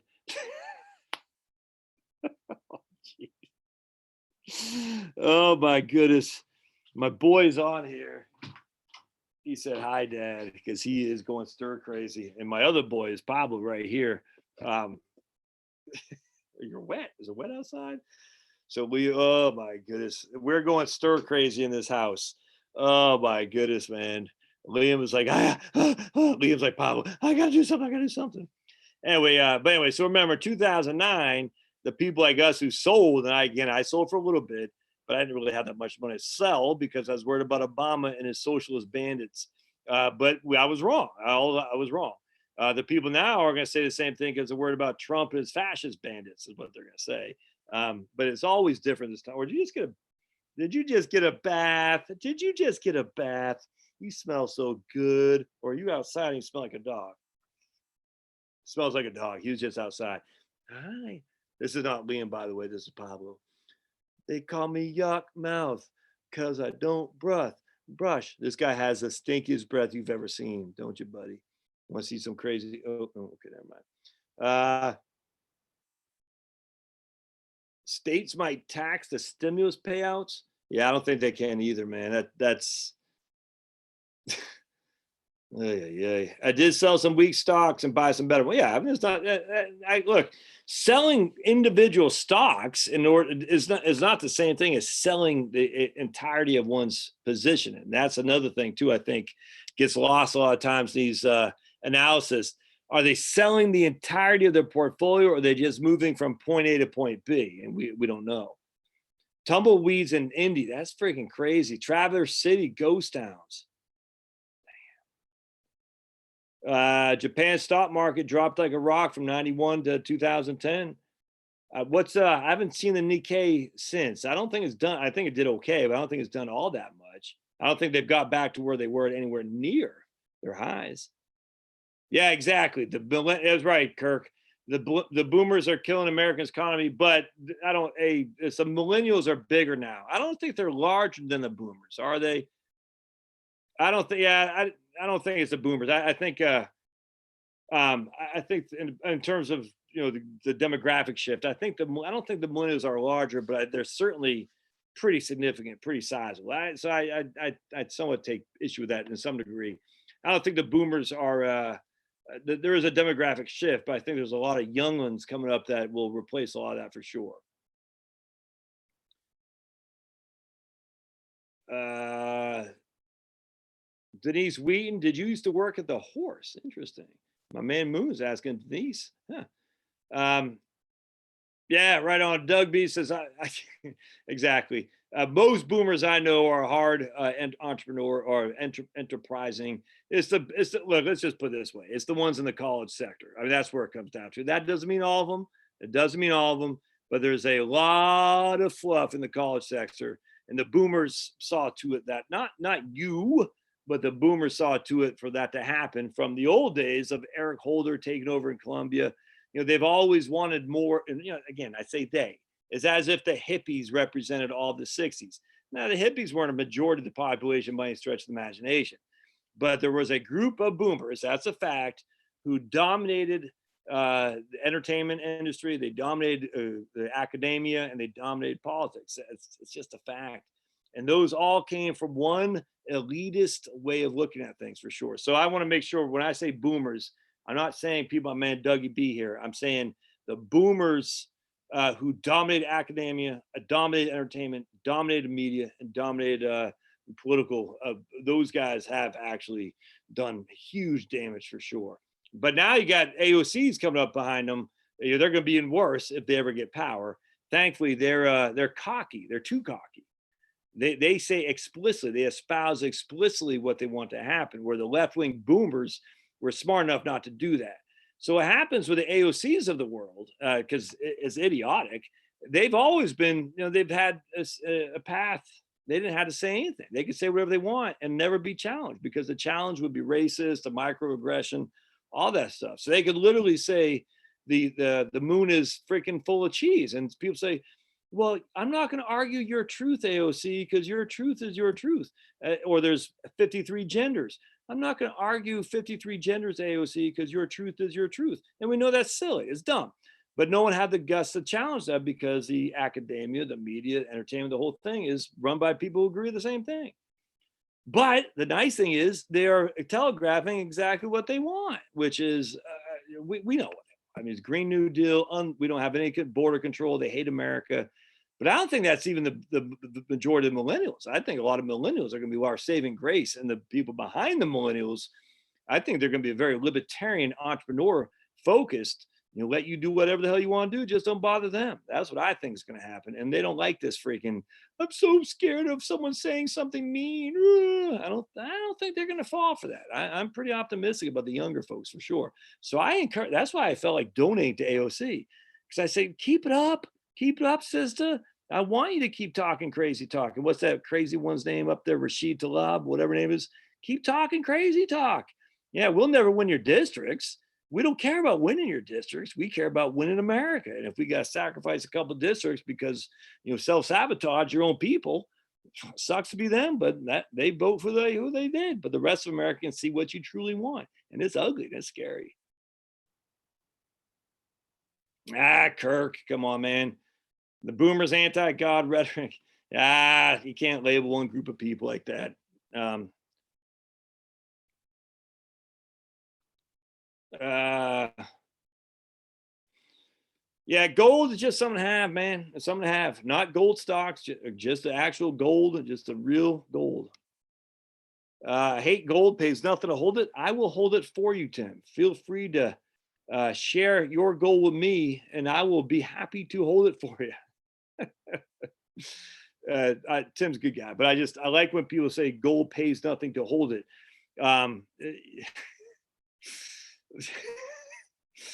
I mean, here's the issue with that. If you have 10 ounces of gold, all right, how many ounces in a pound? 10 ounces of gold are worth what, $17,000 we just saw roughly. So that's less than a pound. So 10 ounces of gold costs literally nothing to hold it. So I will be happy to hold that gold for you if it's too much of a drag on your property. I'm saying that facetiously. Tim's a good guy, but I think that is the silliest argument I've ever heard in my life. It pays nothing to hold it. That's not the point. The point is there's no holding is such a sunk cost anyway. It's actually, you can even say that about the house. The house pays nothing to hold it. It actually costs you because of the property tax, whatnot. Now you do get a roof, I grant you that, but similar concept that you have this asset here that's not doing anything for you in the immediate terms, but certainly doing something for you for rent, imputed income on your home, and gold as a store for future needs and zombie attack for sure. Well, I don't know about that, Rick. If mortgages are not being serviced, will Ginnie Mae suffer? I don't know. I don't know. All I know is Ginnie Mae bonds are government guaranteed, 100% unequivocally government guaranteed. That's a fact. So, you will, as a bondholder in Ginnie Mae, you're guaranteed not to lose principal. That is a fact.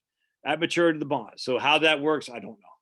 But that would be a risk. You have to think about it. I don't know the answer. I haven't done any research on it. It'd be something I imagine Ginnie Mae's are not very sexy. They don't get a lot of publicity. So I imagine that probably hasn't been first in most people's thought, Rick, about Ginnie Mae's. I just don't know. However, that's why you don't own the Ginnie Mae outright. You own it through a mutual fund. For people, experts, the Vanguard folks, for instance, who run the Ginnie Mae fund, they will know that certainly better than I or you will. So let them figure that out. And I imagine they have a contingency for that. But I don't know. Again, Kirk, don't compare hippies and baby boomers, man. I'm telling you I'm telling you, don't do that. That's like saying everyone in the South is a Klansman. Just don't do that. That's bad. And I'd curse a brother, but yeah, let's not throw that generalizations in there because it certainly isn't true. All right, so Yukon Cornelius, right on, man. I knew my man Rob from Worcester. Gary says, through all this, do you think people finally learn to have 6 months savings? Seems like media promotes living paycheck to paycheck. Yeah, I don't know if the media is promoting living paycheck to paycheck. I just think we've had this. I mean, we have just in time inventory. We got just in time bill paying. Essentially, I don't know, Gary. I hope so. The path. It's like electricity, though. The path of least resistance. You want something now, you're going to get it. And now we got Amazon makes it even worse. I mean, don't forget, we've been living paycheck to paycheck well before Amazon came out. You had to go to your store since the thing of the credit card, man. In fact, I was reading a book a while ago that talked about, being able to buy on credit appliances was one of the biggest boons for the American, industrial age back in I don't know if industrial age, but the improvements from the 1920s and 30s, being able to buy appliances on credit. And it's just been downhill ever since. And I say downhill in terms of this, the credit expansion. But that was one of the reasons we got out of our more of a emerging market capacity more into a developed nation because we were able to purchase appliances on credit back in the 20s and 30s, and never before could we do that. So I don't know. Tim says we have toilet paper. The tsunami of toilet paper is coming in. Yeah, I didn't go. Yeah, Walmart meats are junk. Yeah, absolutely. I'm not a fan of Walmart meats at all. Vinyl Earthlings growing back his ponytails. I'm going back to check the commissary tomorrow, see how the paper product and hand sanitizer looks. Yeah, right on, man. Yeah, secularism, popularity certainly did not start with the boomers. Uh, Kirk, no, no, nope. No, no, no, no, no, no. That's no. Don't pin that on them, man. No, secularism did not start with them for sure. Um,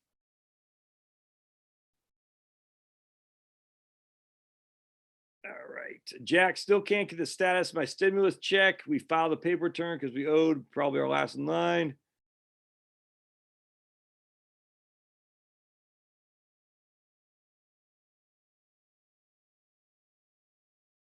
Yeah, I mean, I'll take hippies any day of the week though over Antifa. I mean, hippies. I mean, the true hippies, the ones that just want to freaking live, do whatever the hell they want to do, and be left alone. I got no qualm with them at all, man. None. I'd freaking take them any day of the week. Um, I don't agree with, just loving on everybody, if you know what I'm saying. But being raised from hippie parents, there was some benefits to that stuff. There absolutely was. There were some negatives. I won't get into it here, but there are some huge benefits on the hippie culture that I think is overlooked.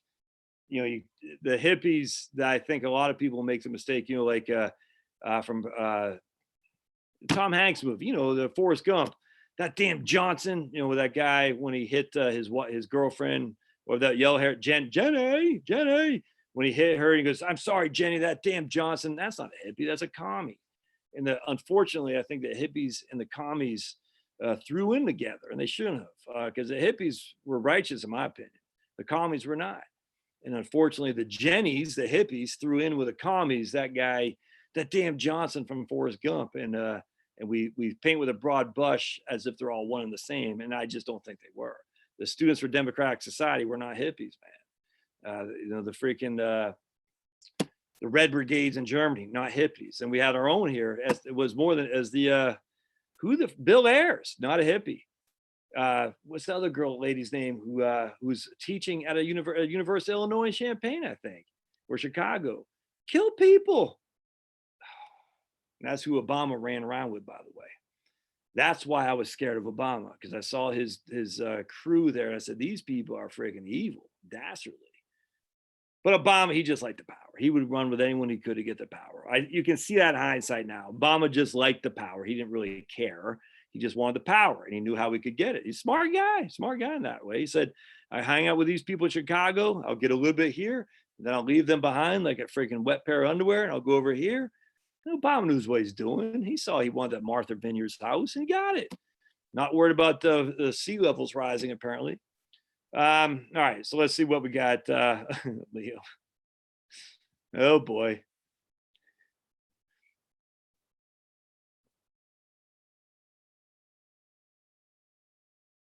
Oh, man.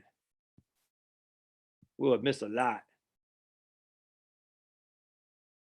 All right, I missed a lot here. Defoe wrote that book to make money. It was 20 years later. That doesn't bother me. Jim says, I speak truth to power, truth to power. Nothing wrong with writing a book to make money, man. They have switched from ventilators to proning and oxygenation. I don't even know what that is. Oh boy, we got Whining McGee here. Generation X friends love this shutdown. Where is your book on Roth conversions? Oh man, I got to do it, Jimmy. I got to do it. This whole coronavirus thing just set me off. I'm not going to lie to you. It just really, all right. Fritz Gilbert book will be, yeah, exactly. Carl says hospitals are getting $13K for every COVID case, $39K for every ventilator fall to money. Yep. Bernie, Texas in the house. Best grand, you got to admit the boomers had the best rock and roll. I mean, without question. I mean, you can look. Oh my goodness. You know, I'm coming across guys on YouTube now that I've never heard of. I said, this is just it's insanely good music, even 50 years later. It's incredible. And I just it's insane how good that music was back then and how talented too. I mean, think about it. Those guys are just revolutionary. Uh, where's the best buyer's market for 5 to 20 acres of land? Man, I don't even know. Tennessee?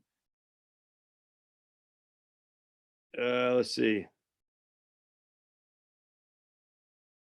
All right, there we go. So we got okay, good. And my man Daniel. That's another interesting spreadsheet my way. The Matrix book. All right, right on. I have to check that out. In New Jersey, there is an exodus from New York City due to costs. Current administration and policies taking down many of the quality of life. Suburbs back in style in a big way. I think that's spot on. As the mandolin. I 100% think that's spot on. I think people are gonna get sick of the just the freaking petty tyranny of the mayors of these towns. At least in the suburbs, at least you can sit in your backyard without a freaking mask on. I used to live in Haddonfield, New Jersey. I loved New Jersey. It was fantastic. I enjoyed my 2 years there immensely. I could never live there again because it's run by commies. That's a fact. But if you're living there in suburbs, and you can deal with a little bit of pestering, and you're gonna have to put up with it. But New Jersey, I loved it. I did. The beaches, going to west part of New Jersey, out there is freaking gorgeous. But I will never, ever live in a place where I need a governor to approve or the county commissioner or whatever to approve my ability to own a firearm. Screw that. Never will happen. And that would be an AR-15 too. Screw that. AR-15 is a semi-automatic rifle. It shoots 5.56 rounds, tiny little rounds. 5.56, tiny, freaking buckshot versus this 5.56. Trust me. Which one do you think would do damage worse? But Josh, with an AR-15, you could shoot 75,000 people at one time. Any semi-automatic rifle. That's what a semi-automatic rifle does. These freaking fools, man. All right. And even then, I don't care. I'm not sacrificing my rights because you're scared there, little person in Boston. Like, oh my goodness, there's a Nazi under my bed with an AR-15. Oh, I'm not sacrificing my rights because you're scared. It's not going to happen. I'm over that crap. Talking about my generation, man. Just the Who. Oh, so much better than the Beatles. It's not it's science. Science. The Who versus the Beatles. Oh, the Who versus Rolling Stones. It's not even close. The Who destroys those two bands. I don't get this. Never mind the infatuation of Pink Floyd. The Rolling Stones, they're just, I don't find it. I mean, there's a couple good songs. The Beatles got a couple good songs. Pink Floyd won. The Who, that's where it's at. Oh, yeah. Let's see. Talking about my generation. Buy silver. Yeah, I got no problem buying silver. I mean, that's what, like I said, it goes back to biblical times for sure.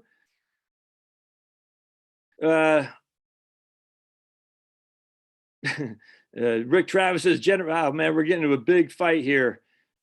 Generation X is better than boomers and millennials in my opinion. Oh, I'm not even getting into that stuff. All right, so here's my man Ben. All right, he's thinking about picking up some 9% bonds from Ford. Looks like the bonds are for 10 years. What do you think about Ford? I wouldn't touch with a 10-foot pole just because I don't touch anything individual. That's the way I look at it. Much rather spread my risk for sure. Yeah, New Jersey police are hunting down New York tags. Here in Rhode Island, police are knocking on doors for any out-of-state tags, especially in New York. Yeah, that's not frightening.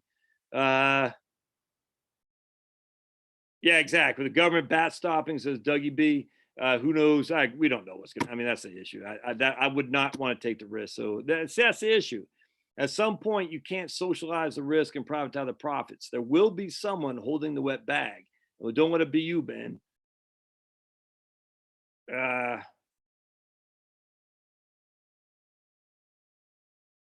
All right, see, Ford not doing so well. Macy's at 6, but the real estate worth twice as much. Oh, check this out. I didn't think about this. Going back to my man John Malden on his deflation. Man, think about this. So he gave an example of I think it was his son working from home now, and he wanted to work from home before, but before his district manager said he can't because he felt he's more productive in the office. But now that everybody's working from home, productivity's actually spiked up.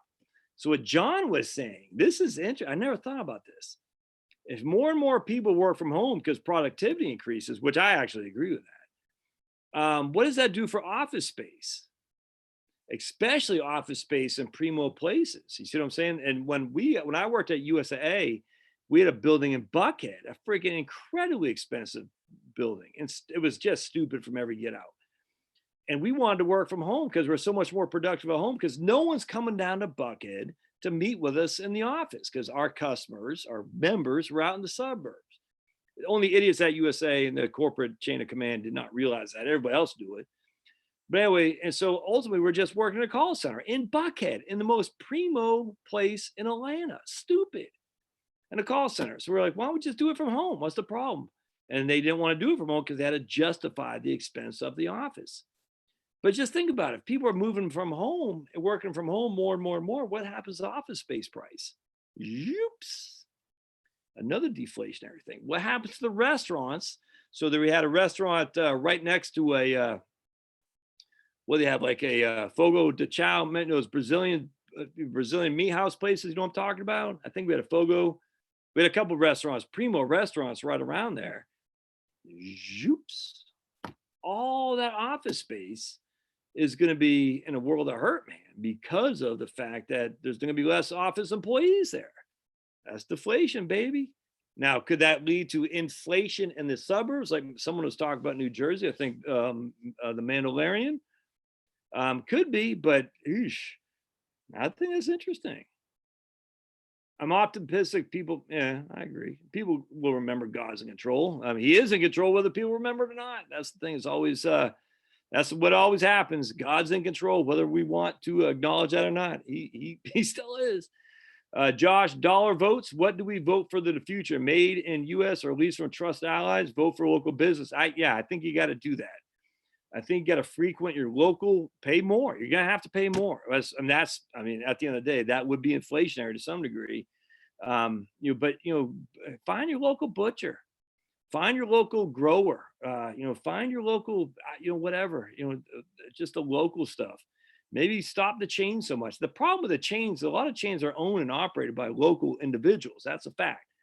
But, find your local meat guy. You know what I'm saying? Indian Creek Farms in Carneyville, Georgia. They grass-fed beef. They get, they can get a whole cow, half a cow, quarter cow. You get all kinds of stuff. Find your local producer. The problem with the local guys is not that good business people. That's the frustrating thing. And so what I've noticed is that a lot of these guys are good at what they do, but not good at running a business. And that's, so anyway, find your local guy, pay a little bit more. I think that is the wave of the future, I hope. And also, if you're worried about CO2 and you just drive up to your local guy, you don't have to worry about being shipped from Mexico, right? Or never mind China. Hey, thanks, Diddy. Loves the videos. D Moon, or Moon, Denise never heard of the wharf, I think is what he said. Anyone following Canaan Deep State? Never heard of that. Phil from Indy's watching. Hey, as long as Phil from Indy's here, we are good. You see the new Indianapolis logo? I kind of like it. I like the fact they're keeping the horseshoe, but I kind of like the C with the Indiana thing. I thought it was pretty cool. That was a good one. The new Tampa Bay Bucks, stupid. They can kiss my butt. They should have gone back to the creamsicles, man. I don't know why. It's stupid. New Tampa Bay Bucks, dumb. Someone else had a new uniform. I kind of like the new Jets one from last year. That was pretty cool. I liked how they went from the old Freeman McNeil ones to the old Joe Namath ones. I like that. But then they had a kind of combination of the old Freeman McNeil ones and the old Joe Namath ones. I kind of like that. I thought that was pretty sharp. I'd love to see the Buccaneers and the Pats go back to what they used to be. I don't think it'll ever happen. The Bengals, imagine if they went back to Ken Anderson days with Bengals across their helmet. That'd be pretty cool.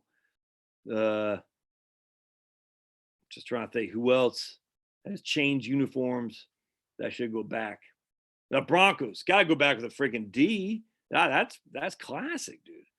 I wish the Titans would have the powder blue like the old Houston Oilers. Is there anything more and black and black? What's the word I'm looking for? Representative of football in the golden era of Earl Campbell in the powder blue freaking jersey with white pants with just mud all over it. Oh, nothing emblematic. Is that what it is? Dude, that you look at Earl Campbell and playing in the grass, not in the stupid Astrodome, playing in grass, that light powder blue jersey with the freaking white pants and mud, like he played at the LA Coliseum or something like that. Oh man. Yeah, GMS Fabrication. Just buy the F stock instead of the bonds. Completely, 100% agree with that. If you're gonna buy the bonds, just buy the damn stock. Could not agree more. Could not agree more. F canceled the dividend. Oh, well, there you go. Okay. Well, at least you're getting the potential if they do pay it again. I guess Ford doesn't have any preferred stock, I guess.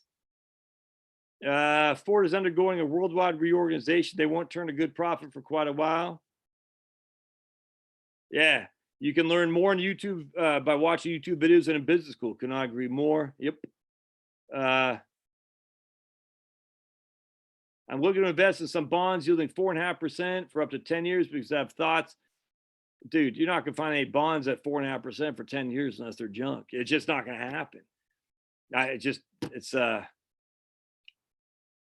going to happen, Ben. I mean, I'm sorry, unless you're paying a huge premium. And then a huge premium might be getting a coupon of 4.5%, but you're not getting a yield of 4.5%. Your expectations are way too high. I hate to be the bearer of bad news. Way too high.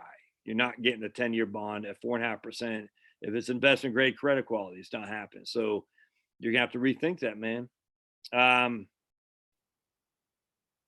Energy is very risky these days. High dividend stocks, maybe. Josh is the expert. I don't know about that, man. I don't know about being the expert, but I wouldn't touch. I think you got to deal in reality. In the reality, there ain't no bonds at 4.5 for 10 years. High investment grade, no way. Yeah, exactly.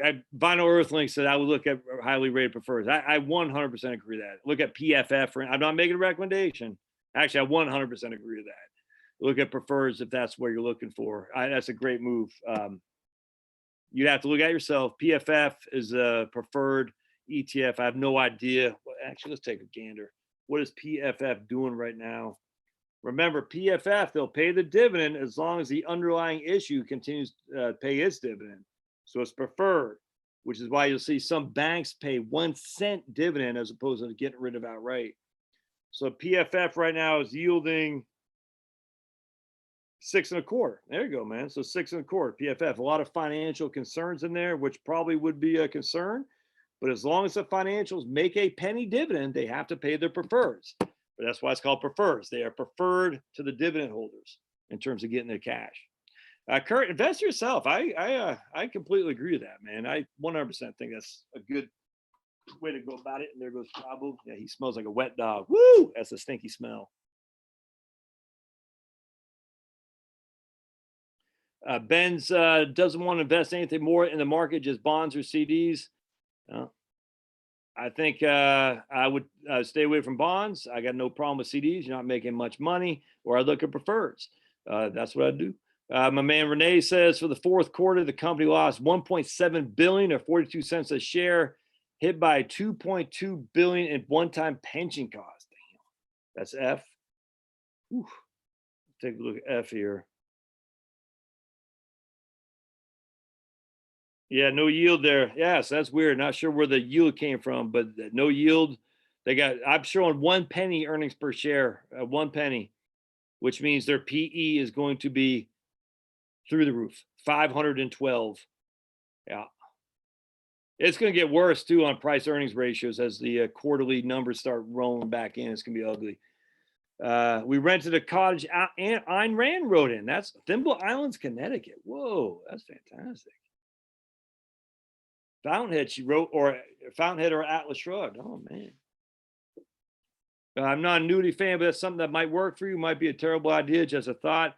Not sure what fixed annuities are paying right now, Doug. That's not a bad idea. I'm not sure fixed annuities, but huh, uh, not sure what they're doing. Is it stupid to buy a house now? No, I mean, if there's a reason to do it, the issue is that there's I bet if you wait until I bet if you wait about a month, Frank is fishing. I bet you find some smoking deals. Mary's my go-to real estate expert in Connecticut, but right now the supply is nil. No one's listing their homes, and so the supply is less than the demand. So we haven't seen a decline in prices. But wait till we're done here, and people look at their financial situation. They're going to be in a world of hurt. They're going to start listing their house, I would think, like crazy. So the supply at that point will smoke that of the demand. If supply beats demand, prices go way down. I bet if you wait a little bit, you'll find some smoking deals. I bet if you have to have a contingency where you got to sell your house in order to qualify, well, then it's a wash. But if you're already out, this is one of the benefits of renting, man, which I talk about in my book, Strategic Money Planning. If you're definitively not going to be in your house for 5 years or more, there's no reason to buy. None. But I bet you'll be able to find some smoking deals in about a month or two. We'll like to see what Mary thinks on that. But have trouble growing roses, right on, man. The grass is brown. Arizona's not grass. Can I help you with your taxes? Niet. That's what we say. Us Putin stooges, we say niet. That means no. Sorry. I heard there's Mary. Good evening. I heard early boomers are aging out of the senior living residence and Arizona prices will come down there. Yeah, I've been thinking that for a while, man. I've been thinking for a while that the second homes are going to be a huge value, probably sooner rather than later. I was thinking more like 2025 or so, maybe sooner though, because second homes, vacation homes, people aren't going to have the cash to carry those anymore, especially if they had debts against them. And there's my man Liam. Oh boy, I'm gonna ban Liam from my channel. Hotel tax, what pays NFL stadiums? There you go.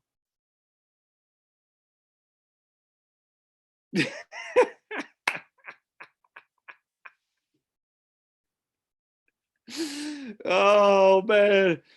Tim said, oh wait, no, Pulverizer says, Liam, it's bad when you have to log into the chat to talk with your dad.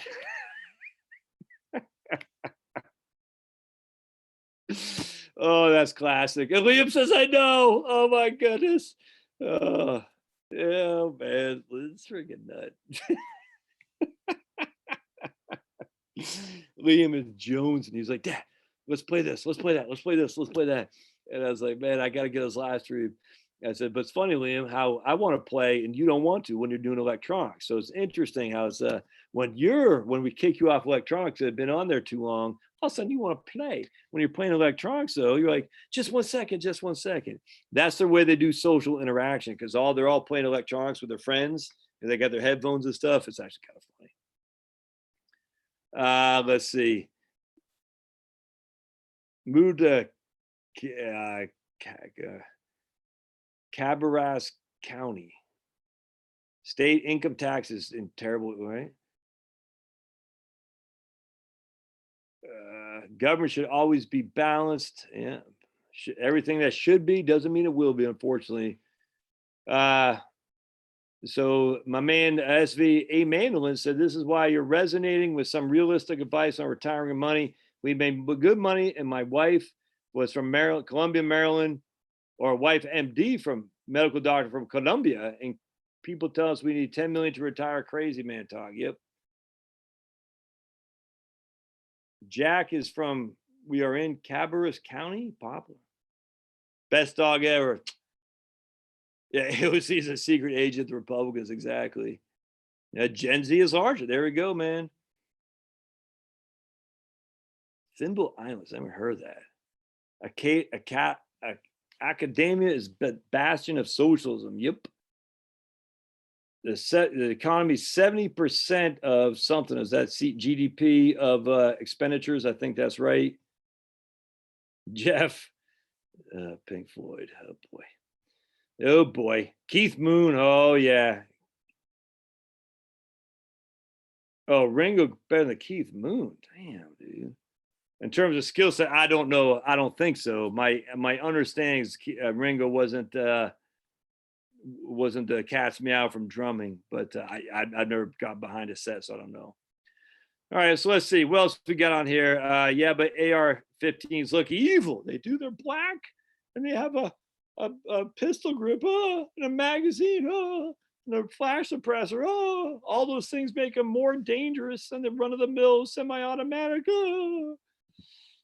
Scaredy cats just annoy me. It just drives me crazy. I mean, you gotta admit, like, so many people just living in fear. It's so in some ways, maybe this will get people off the fear and say it ain't so bad. I never, I literally, I don't understand. You live in America, man. What are you possibly? I get people got bipolar. I get there are some people who got medical issues. I get all that, but not everybody. And some of these people are just scared. It's the weirdest thing. It's the weirdest thing. And I gotta admit, even during Obama's first, 6 months to a year, I was nervous, but I wasn't fear. I wasn't following the Glenn Beck stuff. Like Glenn Beck was all crazy, man. I just look. I thought there's some legitimacy to what he's saying, but that just got old to me. Even that, I was like, like, what are you gonna do? Yeah, I can't. You can't control it. All you can do is control you. So if you're gonna control you, you're gonna let the fear consume you, the hatred consume you, the if only this, if only that. At the end of the day, you got to make a decision to just control what you can, which is again one of the reasons why AA is such a wonderful thing. Control what you can. You can't control it all, so just make sure that you do what you can. Which is going back to my man LDS Prepper, who just restarted his YouTube channel. Love LDS's Prepper YouTube channel. He's Latter Day Saints, and some people are offended by that. I'm not. I don't care. If it could be Muslim Prepper, I don't care. This freaking stuff is awesome. But anyway, he says when you're prepared, you don't fear. He says that at the end of every video. When you are prepared, you won't be in fear. Something like that. It's so true. When you're prepared, you don't fear because you're like, I got this. I mean, for the most part, I got what I can. I got what I can. I got this. And I guess some preppers, they fear they're not prepared enough, which could be that becomes addictive, and I kind of get like that a little bit. But I don't have a bunker or anything like that. Hell, you know what I'm saying? But no, I just think it's interesting. When you're prepared, you are not in fear. So if you're prepared, you understand you can only control what you can control. Then you don't sit there and say, "Oh my goodness, Trump or Obama or AOC or what's that guy's name from Iowa that everyone I forgot that guy's name." But anyway, you don't worry about it. No. Roberto, I think you should own physical silver. I think you should own physical gold too. Absolutely. If gold is too expensive, absolutely buy some silver. Hell, why not? I got silver. You should too. I mean, it's not going to buy you as much in all the overall situation, but it'll give you something. It doesn't mean it's going to make you money. Doesn't mean anything. It just means there is another level of asset that is diversified. That you can pass down to your kids and grandkids. It might not, who knows what it'll be worth, but I highly recommend everybody buy some physical gold and silver. Absolutely. Gold's the drawback about just be advised. The issue with buying gold ounces, which I don't like, is that one little ounce trades at what do we say, $1,600. I bought a couple ounces at $1,200 a few years back. But that's not really barter. You're not going to be able to barter with an ounce because that's an awful lot of money in that 1 ounce of gold. So that's why you want to have some silver. It's almost like your nickels and dimes and quarters as opposed to dollar bills.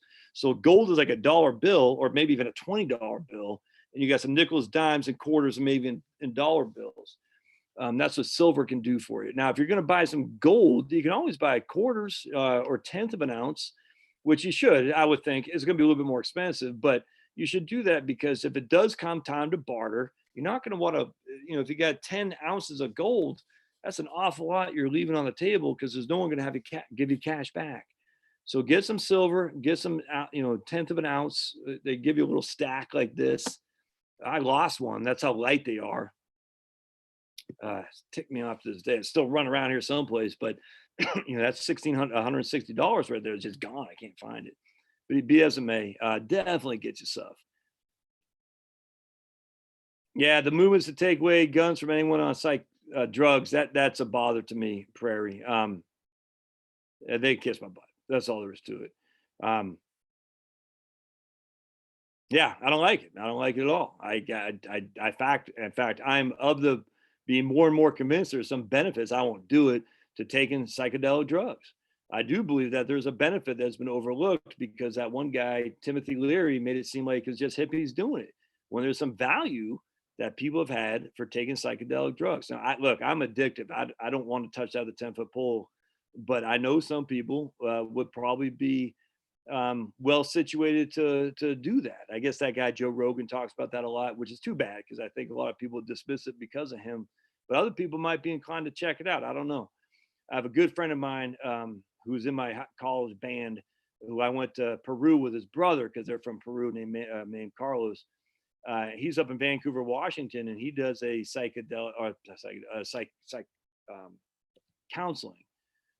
He does a lot of research on psychedelic drugs and stuff in his counseling. And I don't know what I've always wanted to interview him for my channel, but we just never made it work. But he's a big proponent of it because he says there's huge benefits that have been overlooked for generations. So the idea that someone can say, well, you're on some LSD, thus you can't own a firearm. Now, screw that, man. I'd say, well, you're on alcohol, you shouldn't own a firearm. But alcohol is legal. Yeah, I don't give a crap about your legality of it all. Just because it's legal doesn't make it right. Slavery was legal, as we always talk about. Slavery was legal, doesn't make it right. Just because your government put a seal of approval on legality doesn't mean crap to me. Yep. Right on, David. Modern liberalism is a page from the Saul Alinsky playbook. Goes back to Margaret Sanger. Really does. Goes back as far back as her.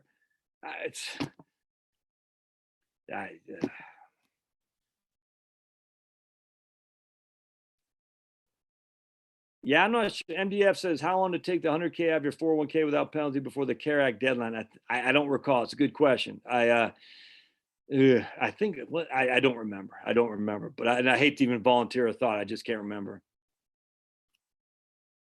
Yeah, there you go. My man, Mark. My wife works at Penn and admin, and she's working from home. She doesn't need to be in the office yet. It's a university campus. Yeah, right on. All right. My man, look at this. Making friends on the Heritage Wealth Planning YouTube channel. Jack, who I'm a big fan of, and of course, my man, Jeff. Jeff is the cat's meow, other than Pink Floyd. He says, are you in a real estate? So we run a subgroup investor meeting once a month. We've also been trying to get the Choose 5 Charlotte group cranking with meetings every month also. I don't know what that is, but if you're interested in that, that's pretty cool. Yeah, Bill Maher said it, William. He said, we want a recession because to get rid of Trump. Exactly. They telegraphed it. You know, how evil must you be to be sitting in your freaking Taj Mahal, not worried about anything, and then telling other people they hope they'll lose their job because you don't like a guy's politics? Just as crazy. Will I let viewers install the drywall in that room? Oh no, man! This is my what's my avatar now, or whatever it's called. This is where you know it's a real Josh. Oh man. Yeah, the old Oilers uniforms are fantastic.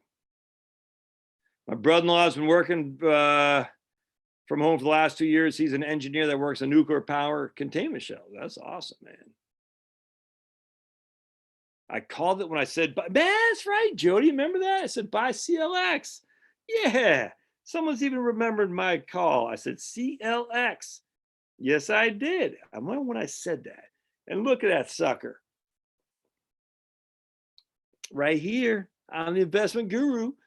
I'm going to do a newsletter. It says, I called CLX. I want to say the early part of February, if memory serves. I did. I said, buy. And I thank you for reminding me, Jody. Of course, I did not buy it because if I would have, it would have gone down bankrupt. We know that would have happened. Can I point me to one of my videos where I talk about no bonds and taxable accounts? Yeah. Man, go blue. I presume that means Michigan. I just, it'd have to be, this could be tough just because I have so many of them. I get this question every now and again. I need to do another video on that. just look under, I think I have one under my playlist for bonds. Yeah, you're gonna have to cycle through it. Off the top of my head, I don't know. It's in there. I got a couple for sure. I just one awesome case study on that. I just can't remember the title, but it'll be under the investment playlist or bonds playlist. It was awesome. One of my best videos I've ever done. I thought it was fantastic. And I don't script any of this crap out. I just do it come off the top. And that one came out perfectly, even though I didn't script it. Because sometimes you don't script it and you're like, that didn't sound the way I wanted to. And you got to go back and do it again. You're like, and this time it flew. It just came. It was awesome. It's like divine intervention. All right, my throat is starting to hurt, so I guess I'll get ready to let you go. Yeah, auto tune, Boomer music was before Pro Tools, and auto tune killed music. Yeah, to some reason I completely agree. It was one of the guys how to play. Oh, those guys were so good. MC5. Oh, geez, man. Just I just remember listening. One of the first times I heard Ted Nugent and Boy Dukes. We did that Chuck Berry song. Maybelline. I mean, like that stuff was just, you'll never get it back. That was just too good. Hey. All right. Whew. I guess I am done. We will see you guys later on next Sunday. Appreciate you being here. Liam, if you're still here, you need to be going to bed, man. Appreciate it. If you have any thoughts, put them in the show notes about other videos to do. I'll do another one on the no taxable bonds here and no bonds in your taxable accounts for sure. All right, we'll see you guys later. Thanks, man. Thanks for being here, y'all.